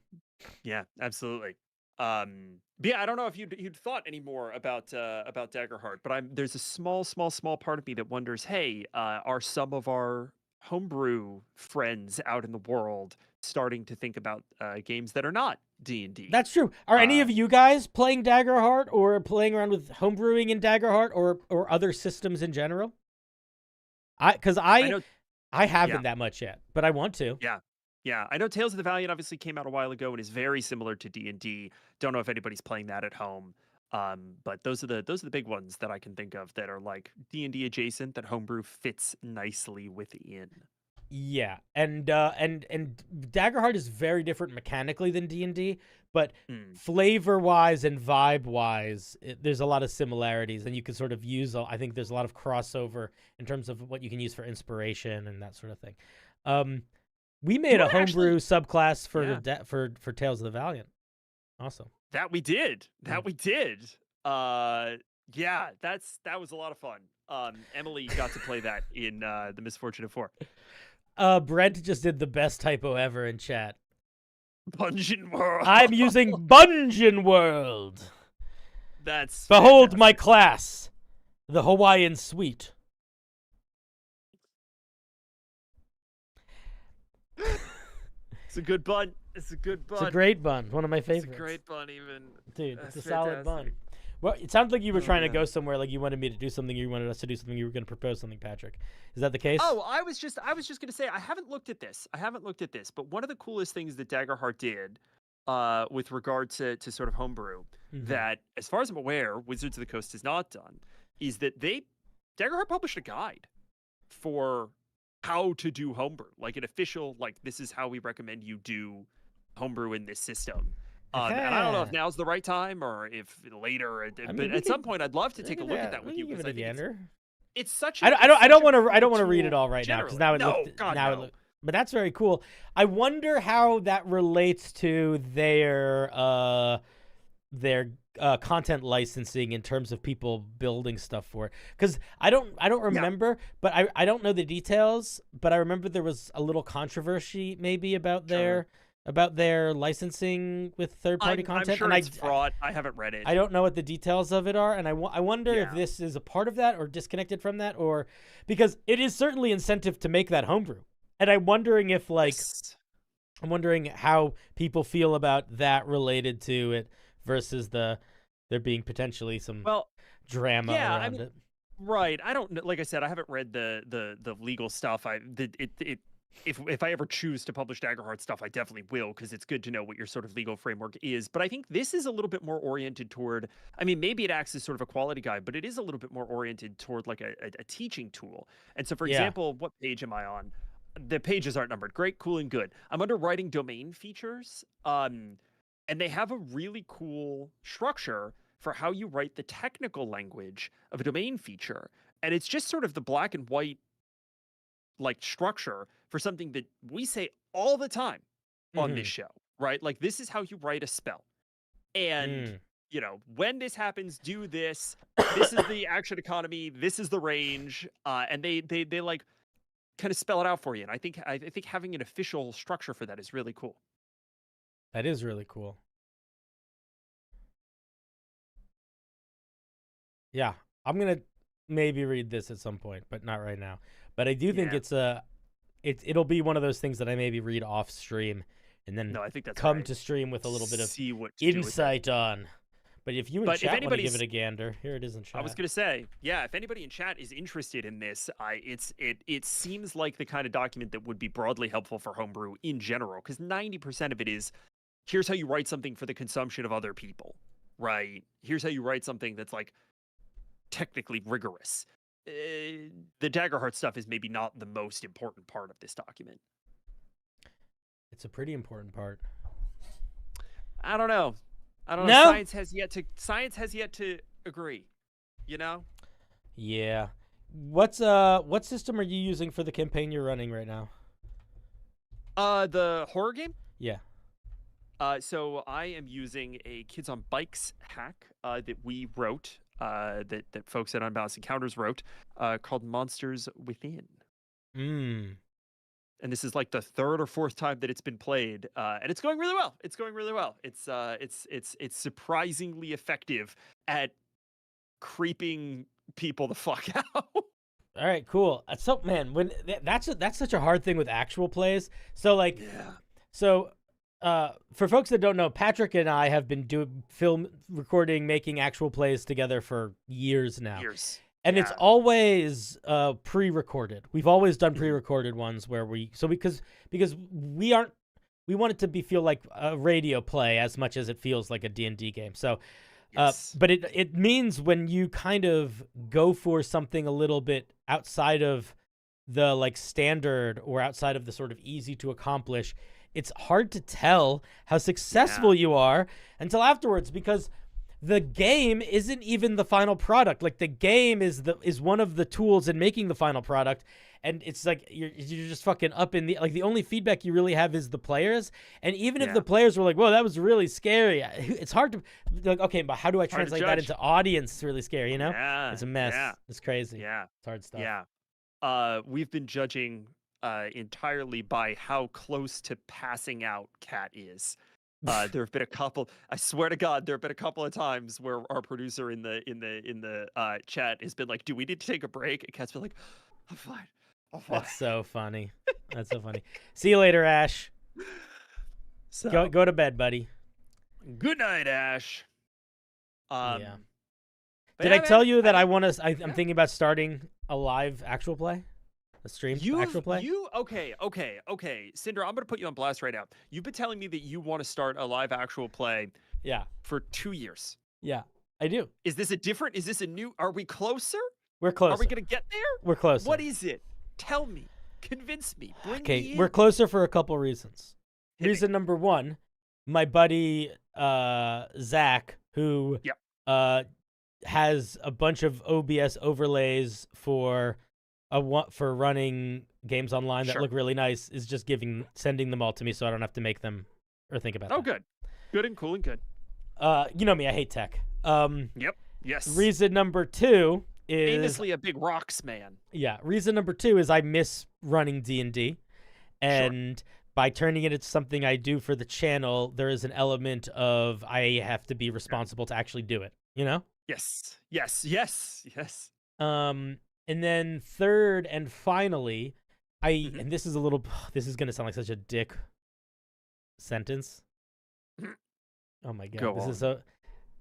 It's like an annoying flex. Clip button ready, chat. Clip button ready. I think I have enough friends in the space now that I could make it be a fairly interesting cast of players. In terms of like pulling in some bigger people and or larger people in the space, because they are now like my friends. I mean, that's just true though. I know, but it feels like annoying. Like, oh, I could be. So, Trep, I have two separate goals. One, I want to play in a game very much, and in order to make that happen, I have to convince somebody to run a game, and I think I know who I'm going to convince. His name is GM Workshop. And if you follow him on YouTube or Twitch, you can start peer pressuring him now.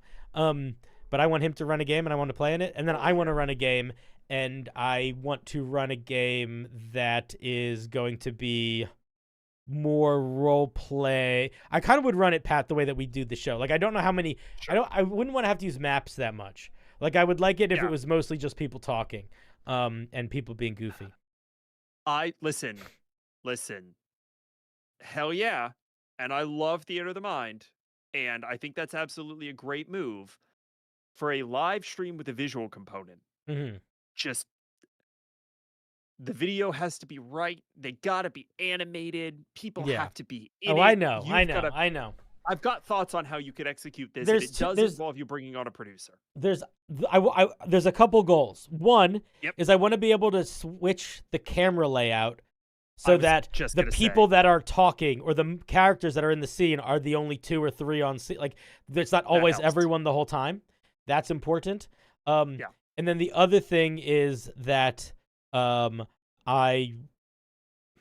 if I use art or maps, I want them to be integrated in a way that you see them when you need to see them, and you're not necessarily just looking at them the whole time. Or if you are looking at them for a longer period of time, the players have an element of control over them, so like they can fuck around with their tokens so that it's still like engaging to look at, you know? Yeah. It's hey, listen, I think there are a lot of details to figure out, but that sounds fun, and I genuinely think that you could do what no one else has managed to do, which is create a live stream actual play that I actually want to watch. We'll see. I don't think so. We'll see. I don't think so. see. I have two things running for me that I think will help. Yeah.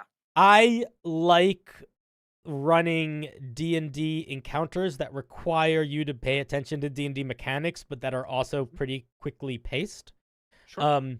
And then also, I am a big fan of sort of planning and then rolling with the punches of my players.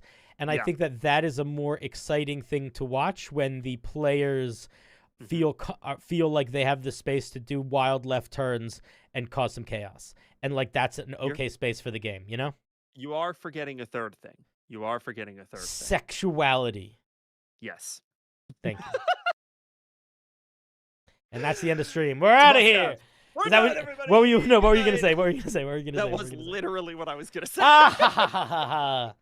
Oh my god, I'm so powerful. Oh my goodness. Cool. Hell yeah.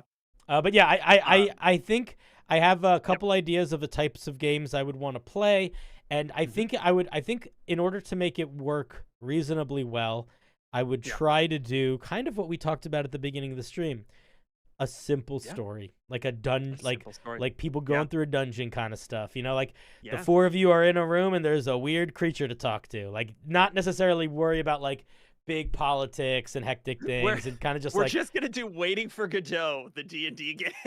Yeah, the game that I really want to run, the story that I really want to tell, and it's not really because I have a specific story in mind, but I think it would be fun, would be some equivalent of the SCP Foundation in D&D, where it's like, I like that. You are, and I think Weird I've talked to you about this for a game that I want to run home stuff too, where it's like you are willingly or unwillingly or through some circumstances part of a organization that is working to investigate, eliminate, contain aberrant things that are appearing around the kingdom.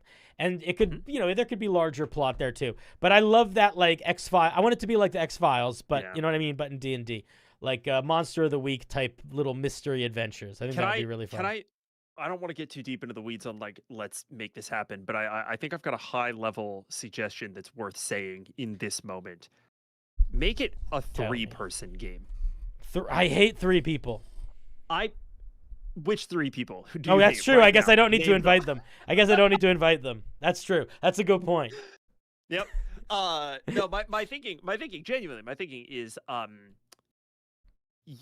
if you put 4 people into that game, you are dealing with way more interpersonal dynamic between characters. Each character is going to need more time to feel realized that has little to nothing to do with sort of the Monster of the Week style plot, right? And you're gonna miss out on sort of the tight trio that, I mean, honestly, I think you could get by with 2. I think if you could get properly, like, your X-Files, your 2 X-Files cups, and that's your party, I think you could get by with that. 3 is a little bit more traditional for a D&D party, and I think that you're not pushing the boundaries too much. I think once you hit 4 players, it's just you've got to be focused on the characters and the dynamic of the characters, and not necessarily the monster that they're chasing, right? Yeah. I think 3. I don't think the number disagree. 3. I guess my concern, and it's not a big concern, is it's just a lot more on the shoulders of the players. Yes. So get good players. Yeah, but even good players, even getting good players, it is more of an ask than a normal game. Yeah, I think 100%. Which is like, I'm not necessarily paying anyone, right? Like, I'm just asking for favors, basically. What's up, Digital Teapot? I think you could do it. I'm more of a classic teapot kind of guy, but I like a digital teapot. I don't know. That feels a little overblown to me. Why does my teapot need a computer, you know? Yeah. The other thing that's really holding me back is that my favorite map tool is Tailspire. I think Tailspire is the most actually engaging one to look at. People can build their specific characters on Hero Forge. It's very good for that. I just don't know how to use it at all. And I feel like you have to be pretty quick with it to use it in a more cinematic. You can use it simply without understanding it, but the people that know how to use it quickly, you can legit make scenes, you know? Like, you can make it, and I don't even mean in terms of just like building the atmosphere, but like knowing how to quickly raise and erase layers and like just change the map. Like, for example, when I was playing a game with Rockham, we were in like a city scene, and the wizard used the wizard was a 14th level illusionist wizard. This was actually played by Zach Speaks Giant. And then for those guys, when you do illusions, you can make them real. That's the whole shtick of a 14th level. So he cast I forgot the name of the spell, but the one that makes an illusion of the environment. It's like a huge illusion. Yeah. Illusory environment is maybe what it's called. I don't think so, but something to that effect. Sure. And he was like, I'm going to turn this forest into a river that we can just go down the middle of on this path. And the guy who was the dungeon master was quick. This is Rockham, was quick enough with Tailspire that he could erase the middle of it and then fill it with water so that it looked like there was now a river running through. And it for me watching it, it felt like the spell was happening on the visual to a certain extent. And it was really cool. And I was like, that would take me 4 minutes to do. So there is a part of me that's like, I don't necessarily want to start using this tool that I suck with, because I want to be able to focus on being a dungeon master. Can I make another recommendation? We're just having hallucinatory terrain. Thank you, King Crusher. Hallucinatory terrain. There it is.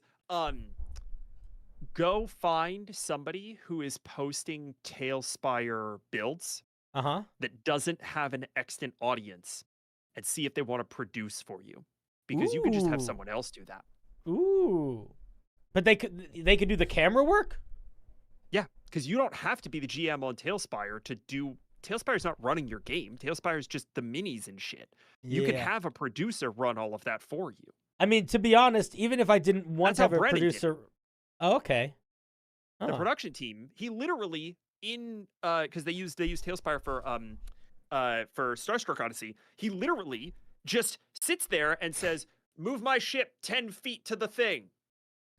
All right. Well, I will see if somebody's willing to do that for me. That would be a big ask. But I do think it's a huge ask. But if you're genuinely putting on an actual play, and it's an opportunity for somebody who singularly works in Tailspire as their like medium of enthusiasm, right? Like, that's just a thing that they care about. It's a thing that they do. You're a big enough streamer that's a huge opportunity for them to do something really sick, I was thinking well, I'm a big enough YouTuber. I'm not a big enough streamer. But but I was thinking even just commissioning people to make map, like getting someone to be the map maker for me. Like, that's, I feel like, more reasonable. Being stages, like, right? You can figure out what the right answer is. But there's something What's up, in there Grenade? where you don't have to do all of it. You know, you don't have to be the person who's sort of doing the whole thing. Honestly, other thing, maybe reach out to Tailspire, because they did a lot of the map making preemptively for Starstruck, and then the production. Yeah, but you overestimate my reach, friend. I love you, but you overestimate my reach. You overestimate how much Tailspire is a relevant tool in the space. Is it not? It is the most visually, aesthetically pleasing one.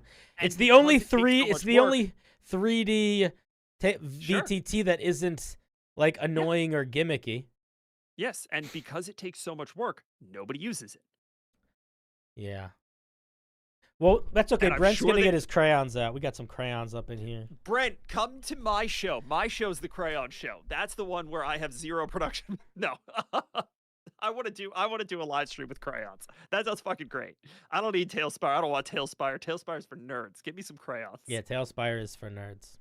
No, Tailspire's a cool product. It's just, you're right. It is a lot of heavy lifting. But genuinely, I think, like, my point is, like, there are people in the space that would help you do this. Yeah. You don't have to do it all yourself. And that's I know. actually, if we I'm want to take it so back I'm to so chat a used little to bit, not working with people. you know. I'm so used to not asking for know. anything. I know. And that's, if we want to bring it back to the chat a little bit, right? Like, there are people who want to help you. If it's feedback for your homebrew, if it's art for your thing, like, there are people who want to, like, jam with you. And Yeah. you can go Yeah, I talk to them. know. I know. There is a part. Here's also something though. Yeah. There have been people in the past, content creators in the past, that have Yeah. had communities that built resources for them for the games they ran. And a lot of the time it turns into this thing where, like, people have gotten bad raps for not paying Sure. their artists, or Sure. not or whatever payment means. And I don't have the funds to do that. So I would feel really shitty asking someone to do Sure. work. And here's what I don't want to do. I don't want to ask someone to do work and be like, it's for exposure, because that sucks. No. You don't want to do that. You don't want to do that because that's garbage. But I don't, And- because I don't and have money to absolutely give people. But if you're not, I make like $10 a stream. I was going to say, if you're not making money, you can say this is a volunteer op. When you start making money, you have to start paying people. Yeah. But until that time, I mean, this is how all of Unbalanced Encounters gets made, right? Is that Yeah, we don't that's make true. enough money. We barely pay our hosting bills, right? We don't make enough Yeah. money to share it around. But from day one, our expectation was like, it takes a lot of people to make the show. We've got a cast of 10 and a crew of 10. It's a 20-person, 20 head count show. Yeah. By the time that we're making money that is worth spreading around, we got to do that. We can't just. Be Oh like, yeah, hey, this for is sure. promotion. No, I agree with that 100%. I just. But until then, it's that it's first step volunteer, sucks. I don't want to ask. Like, I need to just get over it, because I'm sure I have little some bit. people in my community that would be like, I love drawing monsters, and that would be cool. But I just And hate again, I mean, I know asking don't- for stuff for free. I hate it. Right. You don't go and say, I'm going to pay you with exposure, because that's absolute bullshit. But you say, I'm going to make you part of this project, right? You're going to be in this with me. We're going to be collaborating in this way. And your name's going to be on it. And that is, it's not a substitute for payment, but when there's no money to be had, it Yeah. shows genuine commitment to the thing. Right. Yeah. And there are a lot of people who are just enthusiastic to find a way to help, Fucking people. No, you become a shitty person if you have even $1 made off of this thing that you don't give to the people who are helping make it, right? So if you're making money, you gotta pay your people. You have to pay them 100%. Yeah. But takes a village, man. You gotta build. You gotta if you wanna make something cool, you gotta bring in some people. I'm not a villager. Well, I never played Minecraft. Dude, pick a there is a pick Minecraft. different Smash character. What? There is a Minecraft video Yeah. that I watched all of. Yeah. I want you to hear this whole thing that I say, Oh God. and remember all the words I say, and Okay. and try not to be judgmental. Try to figure out how it fits in your brain that I'm being honest when I say this. And you know me. I watched a 2.5 hour Minecraft video that was one of the most interesting and epic shows I've ever seen, earnestly. It was a Minecraft video, and it was 2.5 hours long, and I was on the edge of my seat for hours. Like, it was literally like I didn't do stuff I was supposed to do that day because I wanted to finish watching it. So I will explain to you the gimmick of it. Interesting, sure, but epic is surprising to me. Yeah, and it was epic for two reasons. One, Yeah. it was made by a team of 60 some people. Sure. So Sure. there was a lot of work done in the editing Sure. to get really good shots and music, and it's like it's better edited than many films. Sure. But also, the gimmick of it is basically they had some amount of people. I forget if it was 100 or 1,000, but some amount of people in a Minecraft world. The gimmick was there are 2 separate continents, and one of them had basically no resources. One of them had a shit ton of resources, and it was just sort of like watching them survive. I forget what the end goal was, if there was, but what it turns into is watching these different, essentially political houses grow on these different islands and clash, and things happened and it's all improv. Like, it's just people playing Minecraft and like in voice chat and stuff in Minecraft. So there's not a story that was intended to be told. I mean, maybe they had some beats they were aiming for. In voice? They're like yes and no. So they're not like, I am from the marshlands and I think, but they are like, we represent the hill folk and you killed Jojo by throwing lava on him and we need a sacrifice to make up for it. Okay, so it's they are playing Minecraft, but they are it's almost as if like they're not characters, but they're playing like a StarCraft game where they take the factions extremely seriously. Yeah, right? and the characters fairly seriously. And they're, but like not like RP characters, but like the decisions that you make and the fragility of a life are both taken more seriously. Does that make sense? Yeah. Like, people aren't jumping off cliffs to cliffs. Anyway, is this actual play? I think this might be actual play. It's actually sort of, but it's 2.5 hours. It's 2.5 hours long. That's crazy. And it low key has a villain that you hate. All like, right, sure. Hate. And he's like cold. Like, he did shit that was so fucking cold and smart. Yeah. And it has okay. I'll just tell you one part of it, okay? Okay. So there's the 2 continents. One of them has no resources. One of them has all the resources. The one that has no resources kind of turns into militaristic communism very quickly because they just need to work together to survive. Sure. The other one is all these different pocket clans and stuff. Mm-hmm. So in the lore, they were like, all the pocket clans were going to have like a big meeting to, I think, discuss how they were going to broach interacting with the other island, because everyone was nervous the other island was going to attack them and take all the resources, because they weren't allowed to enter each other's airspace for a certain amount of time, so you could sort of prepare. So one guy, who is not the leader of an org, he is the second in command, is basically trying to start drama and be like, they're going to attack us. We can't have peace. We have to get ready for war. We have to maybe even get ready to preeminently attack them. This is like wealthy sidekick to one of the guys. And his boss was like the opposite. His boss was like, I think we should build a bridge. Anyway, they decide they're having a big meeting of all the leaders, okay? And they decide they need a place to have the big meeting.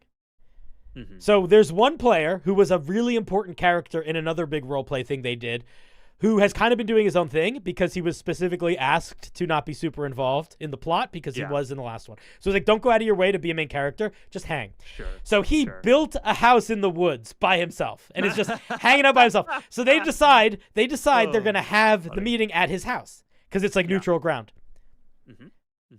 When they go to the meeting, it turns out the guy who's building the bridge, he didn't go. He was like, I'll send my second in command, he'll go. Second in command is the bad guy. And he's like, so he's not doing a good job of doing it. Anyway, so second in command goes, when the meeting starts, the ceiling of the room that the meeting is in opens up because the bad guy, not telling the guy whose house it is, built traps into the ceiling the night before. So it kills like 70% of the leadership of all of the peoples, and everyone blames the guy whose house it is because it's his house. So a lot of the plot is him like fucking on the run, making his way to the other kingdom and like seeking asylum. And throughout it, he's the only one who knows who the bad guy is, and like no one believes him. So a lot of the plot is like him. But the other thing is that's great is both in real life and in game, Yep. their characters are friends. Like, the bad guy who did this would like go to that guy's house and like hang out with him when he wanted to like not pay attention to what was going on the server. So there's also like, that is one plot element.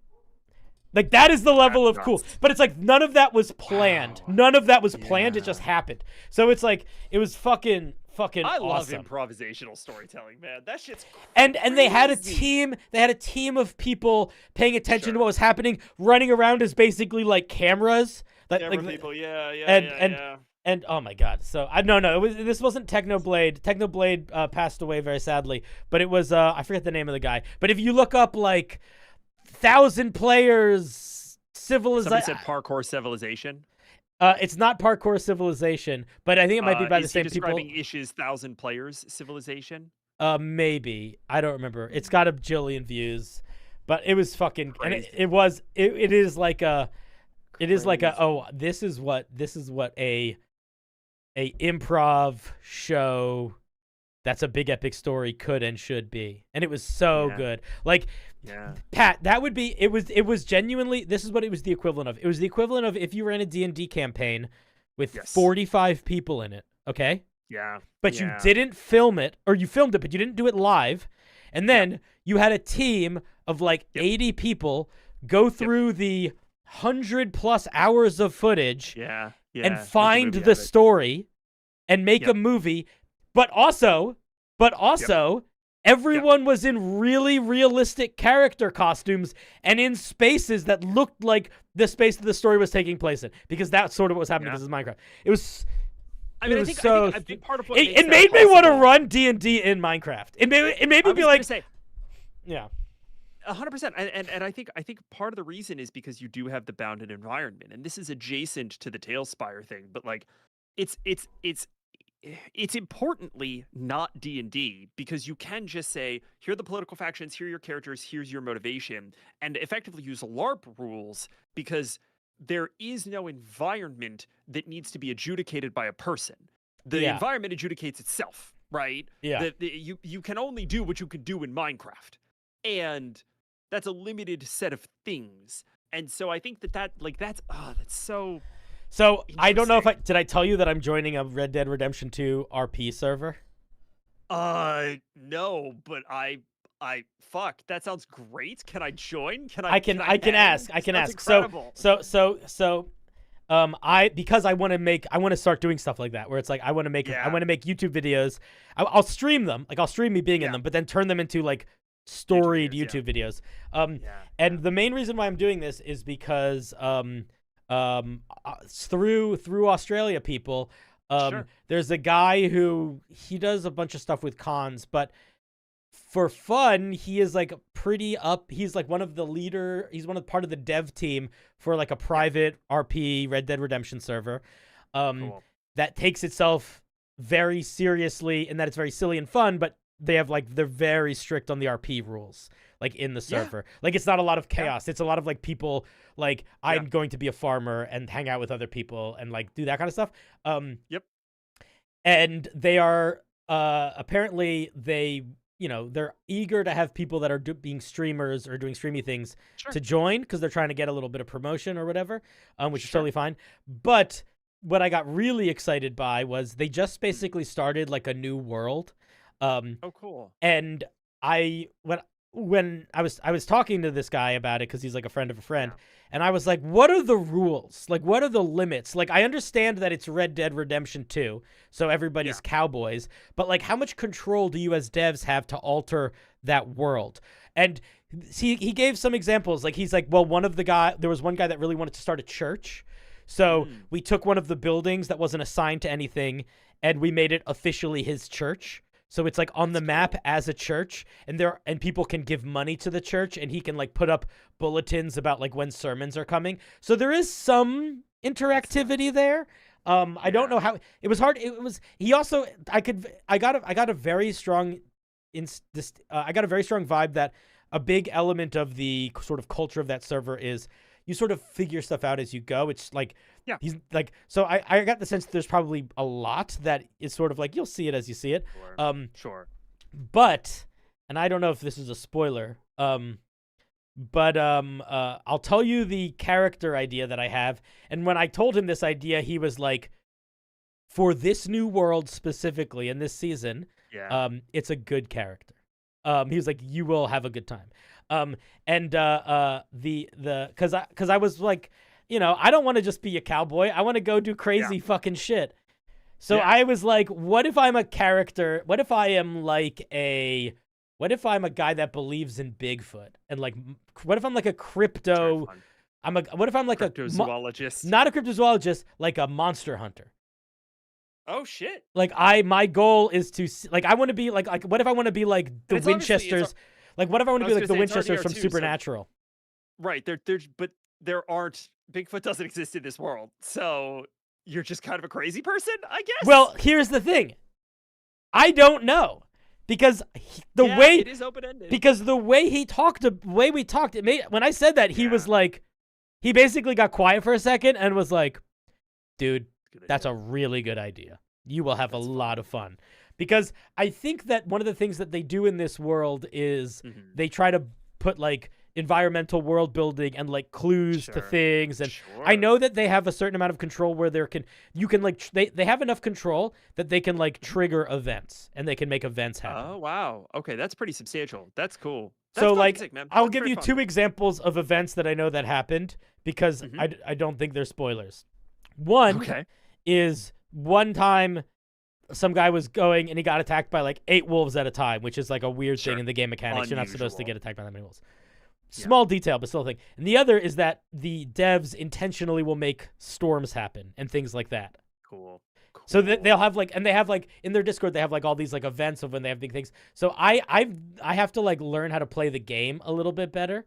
And I have to, but I'm gonna be a monster hunter. But by monster hunter, I sort of mean conspiracy theorist that says they're a monster hunter. And I was talking to some other people that were thinking about joining it or that were already in it. I don't remember because I was just in a Discord call.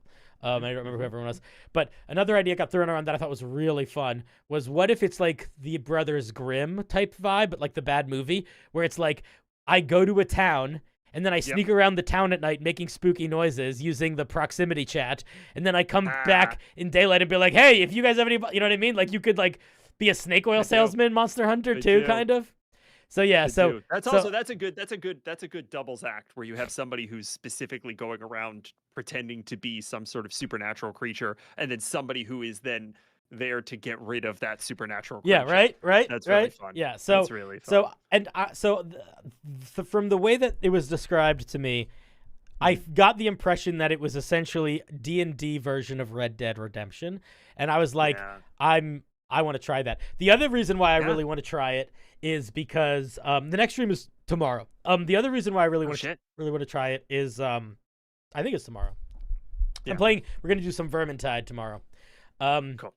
But the other reason is there are a lot of people that really like it as a life simulator, where it's like they aren't trying to find the quests or the big community events or the mysteries. They're really satisfied being like, I am going to be the mailman. Yeah. I am going to send letters because they have systems in place for you to like write letters and like that's what they want to be, or they want to be the onion farmer, or they want to be the private detective. And it's like, so what it means though is that if I specifically make a character that is, even if it's a fruitless search, they are looking literally for adventure. Like their goal is to find and kill monsters. Like they're an adventure hunter, adventure seeker. It means that the NPCs are just controlled by other people because it's like I go to a town and I got to go talk to somebody to figure out where the monster is. It really is dependent on the player playing that person, paying attention and being like, yeah, I saw something weird. Or you know what I mean? Like there's a lot of fun interplay that could happen there. Like, I could also see a lot of people that are playing characters in it just deciding that their characters don't believe in monsters and be just seeing my character as a crazy person. Which is, I think, such a cool emergent narrative of, like, having to sort of justify yourself. Like, that's really fucking fun. Yeah, so... I think it's going to be good, cool. And everybody should go watch Cinder when he streams on Red Dead Redemption. It's going to be... I don't know if I'm going to... Because I'm doing this big October trip, I'm trying to be I'm not sure how much I want to jump into streaming big project stuff. Like, that's a thing that I want to do very regularly because my goal for it is to get invested enough that it can be a thing I stream where it's like people are coming to see what's happening in that story, and then I can take those stories and, you know, maybe turn them into some like movies, YouTube movie type things. Hell yeah. Hell yeah. No, I think that's great. I think that's a lot of fun. Yeah, man, it'll be good. I also want to play Peak. Yes. I've heard a lot. I haven't played it yet, but I've heard a lot. It seems fun. It seems intense. It seems like it's intense. It seems like it's in bungalows. It seems like it's in all sorts of All over the place. structures and fortifications. Definitely mountainside. Yeah. Patty. Yeah. I feel bad keeping you this long. Were you good? No. You're good. I'm gonna bounce. I think actually probably now. I just got the message that I should jump off. But this has been a tremendous amount of fun. Yeah, and buddy. I'm very glad that we got to look at some homebrew today. Yeah, man. This has been great. All right. Rev the engines any back up. final thoughts or anything you want me to plug or you want to plug before stream? I mean, we did a whole bit. We did a whole bit about unbalanced encounters, but if you're still hanging around and want to see Cinder play a little witch boy in a western, as a matter of fact, if you want a little fucking preemptive Red Dead Redemption's content, head on over to unbalancedencounters.com. Join our Discord at discord.gg/unbalanced-encounters, and subscribe to the YouTube if you want to join the listen alongs. We are everywhere pods are casted. All right, buddy. Have a good one. Have a good night, everybody. Bye. Bye. Woo! Let's give a little round of applause to our dear Patrick.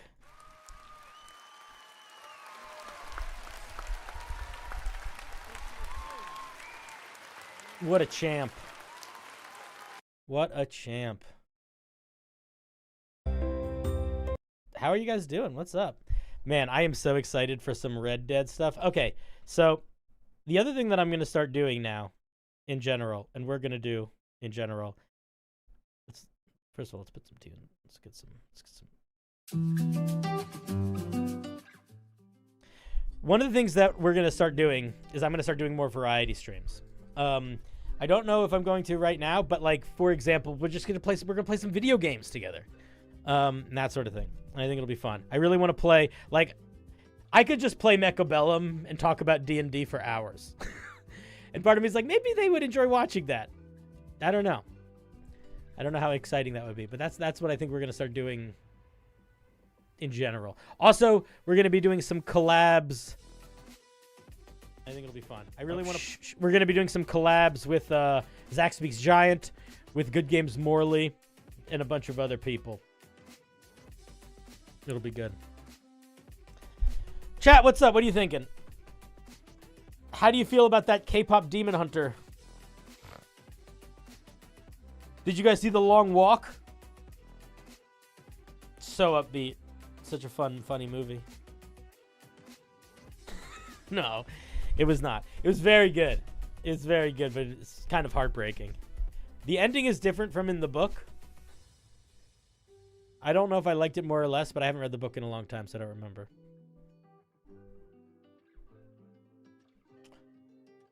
Alrighty. I think maybe we wrap. I think we could end. Should we end? Is that good? Are we good?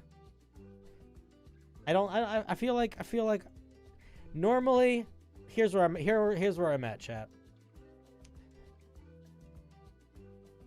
The goal here is to start doing these sorts of streams more, where I'll do like 2-3 hours doing a D&D thing, and then a couple more hours playing games and sort of hanging. That's sort of the goal. And I should probably do that right now, but I don't want to. I don't want to do it right now. I'm tired. So maybe I'm done. Maybe you're done. Maybe we're all done. I think tomorrow on stream is going to be Vermintide. We're going to be playing Vermintide with our buddy Adam and maybe Zach. And it's just going to be sort of goofing with the guys, killing some rats, talking about Warhammer Fantasy. Should be a good time. Oh, yeah. What's going on in the world? Alrighty. Yeah, I think we're going to wrap here. Drenol! You just got here. I feel like we're coming to an end. But hi. We are going to be streaming tomorrow. Tomorrow we're also going to start a little later because we're going to be playing games with people in other time zones, which will require us to play more, do more. I'm still sitting here. As long as you guys keep talking to me, I'm still here. What was I saying? Yeah, so we'll probably start a little later tomorrow night because we're playing with somebody on the West Coast and possibly someone in Australia. Coffee and D&D, thanks for sharing and being a part of the chat, man. Warhammer D&D. I am really hesitant to play Warhammer D&D for one main reason, which is that as soon as I try to play Warhammer D&D, I'm going to get 100 different comments from people saying, there's different systems. You can play one of the 16 Warhammer systems, and I don't want to deal with that. Why? Because I've heard a lot of mixed things about some of the older Warhammer systems. There's a new Warhammer system that I kind of want to try, and I would love to not have to learn a new system. And I think D&D would probably be a really good system for some elements of Warhammer. But I think that if I'm going to run a Warhammer campaign, I kind of need to do it in a Warhammer system. And I'm even to the point where I don't even necessarily know if I want to make homebrew for Warhammer. Although I guess I could make some homebrew stuff, but I wouldn't be like, oh, here's the Warhammer D&D translation. I feel like I don't know if I'd want to do that. I feel like it would be better to be like, let's explore a new system. Let's see what we can learn. Maybe it'll work well. You would be a crazy Skaven scientist? I think it depends on the game. That's the other thing is about Warhammer. Is Warhammer, if you play a Warhammer game, when you're playing Warhammer, you either have to accept the darkness of the lore, or you have to decide you're not really playing Warhammer. Because Warhammer is just the lore. As soon as you take the lore out, it's just a mashup of sci-fi fantasy gobbledygook. And that's fine. That can be a lot of fun. But it's the lore that makes it unique. And in the lore, you would never have a Skaven working with anything other than Skavens. So I don't know how you would run that.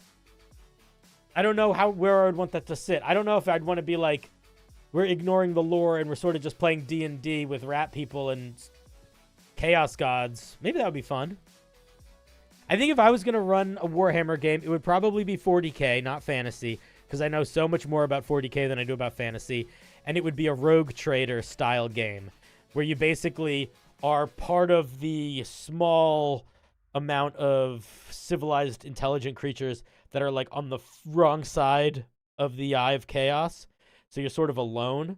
And in that part of space, there's a lot more commingling between Xenos and humans in terms of like working together because you're sort of alone in space, You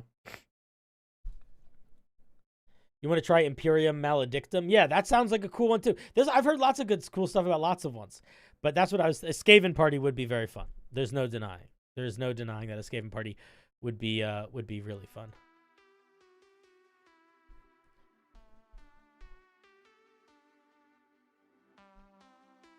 All right, we're now in the part of the stream where I am opening it up. If anyone wants to call in with a question or thing you want to ask me about, you can. If not, no worries. But if somebody wants to be a caller in, you can go to the Discord and go to the stream chat, or go to the waiting room, and I'll bring you in. No pressure, though. Fair. I'm trying a lot to work to make it make sense in D&D. Warforged equivalent Necron. But that's the thing is, you could do that. I just don't know if it will... I don't know how much it will still feel like Warhammer on the other side of it. Because there are some equivalencies, but Warhammer is such a weird system. Is a Necron a Warforged? Kind of. But they also have a lot of not Warforged stuff. And there's a lot of Necron stuff that's like OP and stupid. But if it's not there, they don't feel like Necrons anymore. I think you would have to be very limited in what the options are. I think if you wanted to make it work, you'd have to basically be like you're going to be an orc or a Tau or a human or an Eldar. And if you're going to be anything other than human, you kind of have to be in a situation where it makes sense that you would have abandoned your post or that people would take you in, or like the Adeptus Mechanicus. But like, I don't think you could be a Necron or a Tyrannid or Chaos even. Like, it's too much to have them. It would break too much of the world lore to have them on your team. Like, I think you could have a Necron NPC. I mean, maybe that's not true. I never played the Rogue Trader game. Maybe in the Rogue Trader video game, that can work. And maybe they figured out, like, plot-wise, like, you know, there's exceptions to every rule, right? So I'm sure there's a situation where you could be like, actually, this Necron would be my friend. But most of the time, the only way a Necron is going to be helpful is, like, you'll be attacked by Tyrannid, and then you'll hear over, like, a loudspeaker. They'll, like, hack your loudspeaker. They'll hack your Vox caller, and you'll hear their voice, and they'll be like, hey, leave. And if you get in our way, we're going to kill you.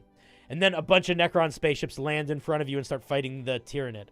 Like, that happens in the lore sometimes, where they're kind of working together. They're not really working together. The Tyrannid just want to... The Necron just want to take out the Tyrannid, and they know that is more important than fighting people.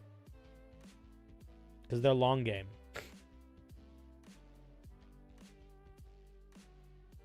On Rogue Trader, no Necron, but a Servitor is possible, no Chaos. They adhere to the lore in the way you're describing, more open to Psychers. What's up, Burger Pal? Yeah, I think that would be... So maybe we should start playing Rogue Trader. Would you guys like that? Would that be a fun thing to watch?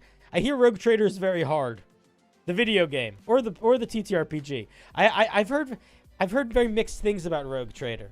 I've heard very mixed things about the Rogue Trader TTRPG. I've also heard mixed things about the game, but the game apparently is really good. It's just hard. And I'm not super good at really difficult games. I'm kind of an idiot. It's just crunchy and takes time. Yeah, I don't know if, like, would that make it work well for a streamed show?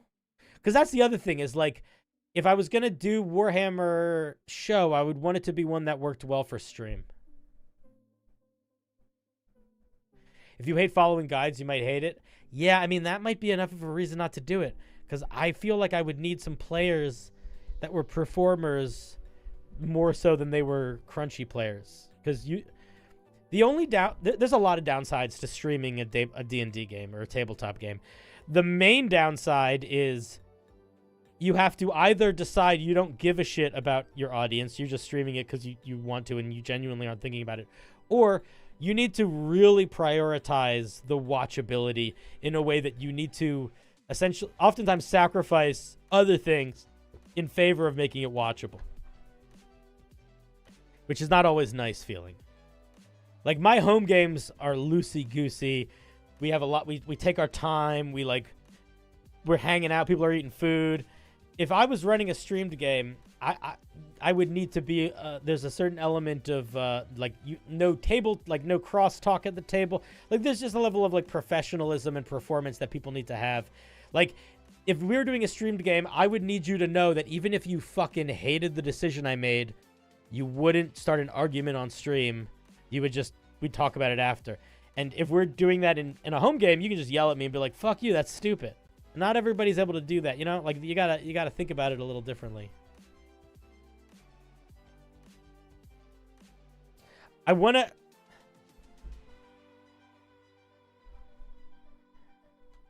Oh, man. I wanna bombard... Okay. What are those guys doing? Okay, 1 second. I'm gonna... No, they're playing League. No, I don't want to play League. Fuck that. I played League of Legends a little bit. It was fine. I had fun.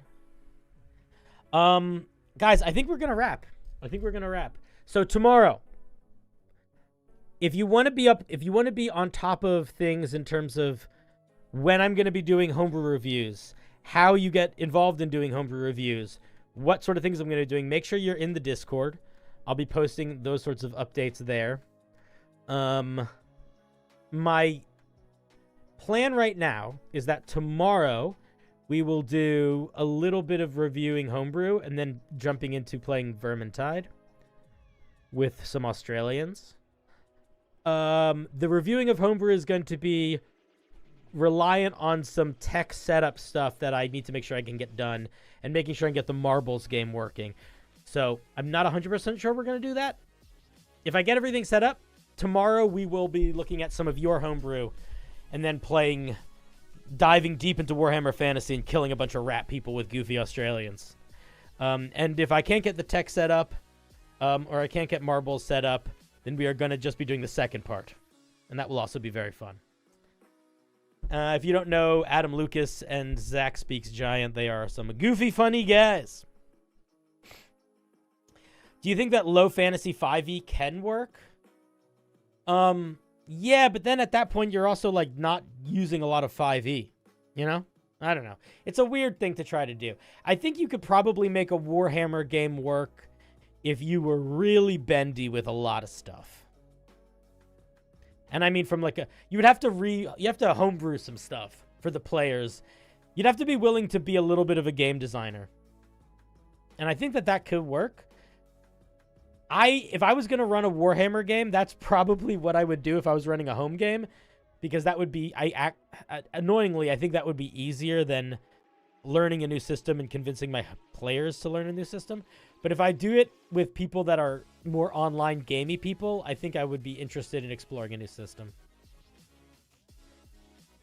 Karn? Yeah, Karn would definitely work for sure. There's a lot of systems out there. There's System of a Down, System of a Sandwich.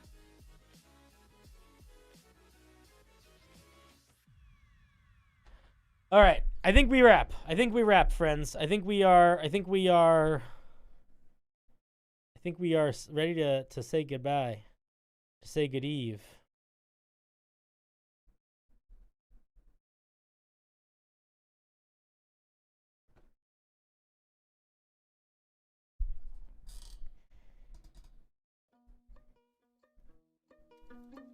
This was fun, though. Thank you, everyone, for being here. Hopefully, we learned a little bit. We got to look at a bunch of homebrew together. That was really fun. Burger Pal, great to see you again, buddy. We will be back tomorrow. And we're going to be streaming more regularly. Joe, GM Workshop, pause. Hey, Rockham, I was going to message you about this. But before we go, legitimately, this is something I was talking about both before and on stream. I want to start doing some streamed games again. I desperately want that. There's two things that I want, and both of them you could help with. One is going to be a lot more work. So you have to do both. The first is I want to learn how to use Tailspire in a way that I can be kind of fluid with it so that it looks good when I'm using it as a VTT, when I'm running a game live, like in a streamed game. And if you're available at any point, I would love if we could like take some time off stream and you could like run me through it and we could just hang out and you could show me how to be cool with it because you're slick with it. The other thing is that I want you to start running an actual play game, and I want it to be more than a 3-shot. I want you to run your next Dragonlance campaign, and I want to be in it. And that's a little bit bigger of an ask. I don't mean Dragonlance specifically, but like a campaign. I want to be in a game. I want to do a thing. I want to play in a game where I know for an unknown amount of time I am going to be gathering with the same players and the same dungeon master, and we are going to be telling that story. I want to play a game that's long enough that my character can have secrets that feel impactful when they're revealed, and that I can feel the same way about other player characters. I'm so fucking sick of doing one-shots. They are fun, but I very rarely care about the story. It's almost always more of like a let's see how goofy of a character and an interesting build I can do. I just want to play. I want to play a real game, and I really liked when you were being my dungeon master for a little bit. And I feel like we could probably not just do a game, but with our connections, both yours in the streaming Baldur's Gate sense and mine more in the YouTube world, we probably could get some people that are like some bigger streamers, and it could be like a real thing where it's like we probably could get some good viewership, you know? I bet if we get Zach in it, and I just think I think it could be I think it could be the kind of thing where it's fun for my soul in a way that I really need, and I would love for you to help facilitate, even though I know it's a lot of work. But I just want you to be my dungeon master. but I also think it could be like a successful, popular show. So let's do that. I want to do both of those things. Can we do both of those things? I know you have a spare bedroom for me, but I'm not going to Canada anytime soon. But I'll message you, and let's chat about both of those things. We'll hop on a Discord call or something. Cool. I'm glad you hopped in here at the very end. I am ending stream now though, because I sort of am out of things to talk about and I don't want to play video games. So, we're ending because I'm ready to be done. You missed the ending. We're gonna sit here for a little bit longer until the song gets ready to play again. All right. What was I saying? Yes.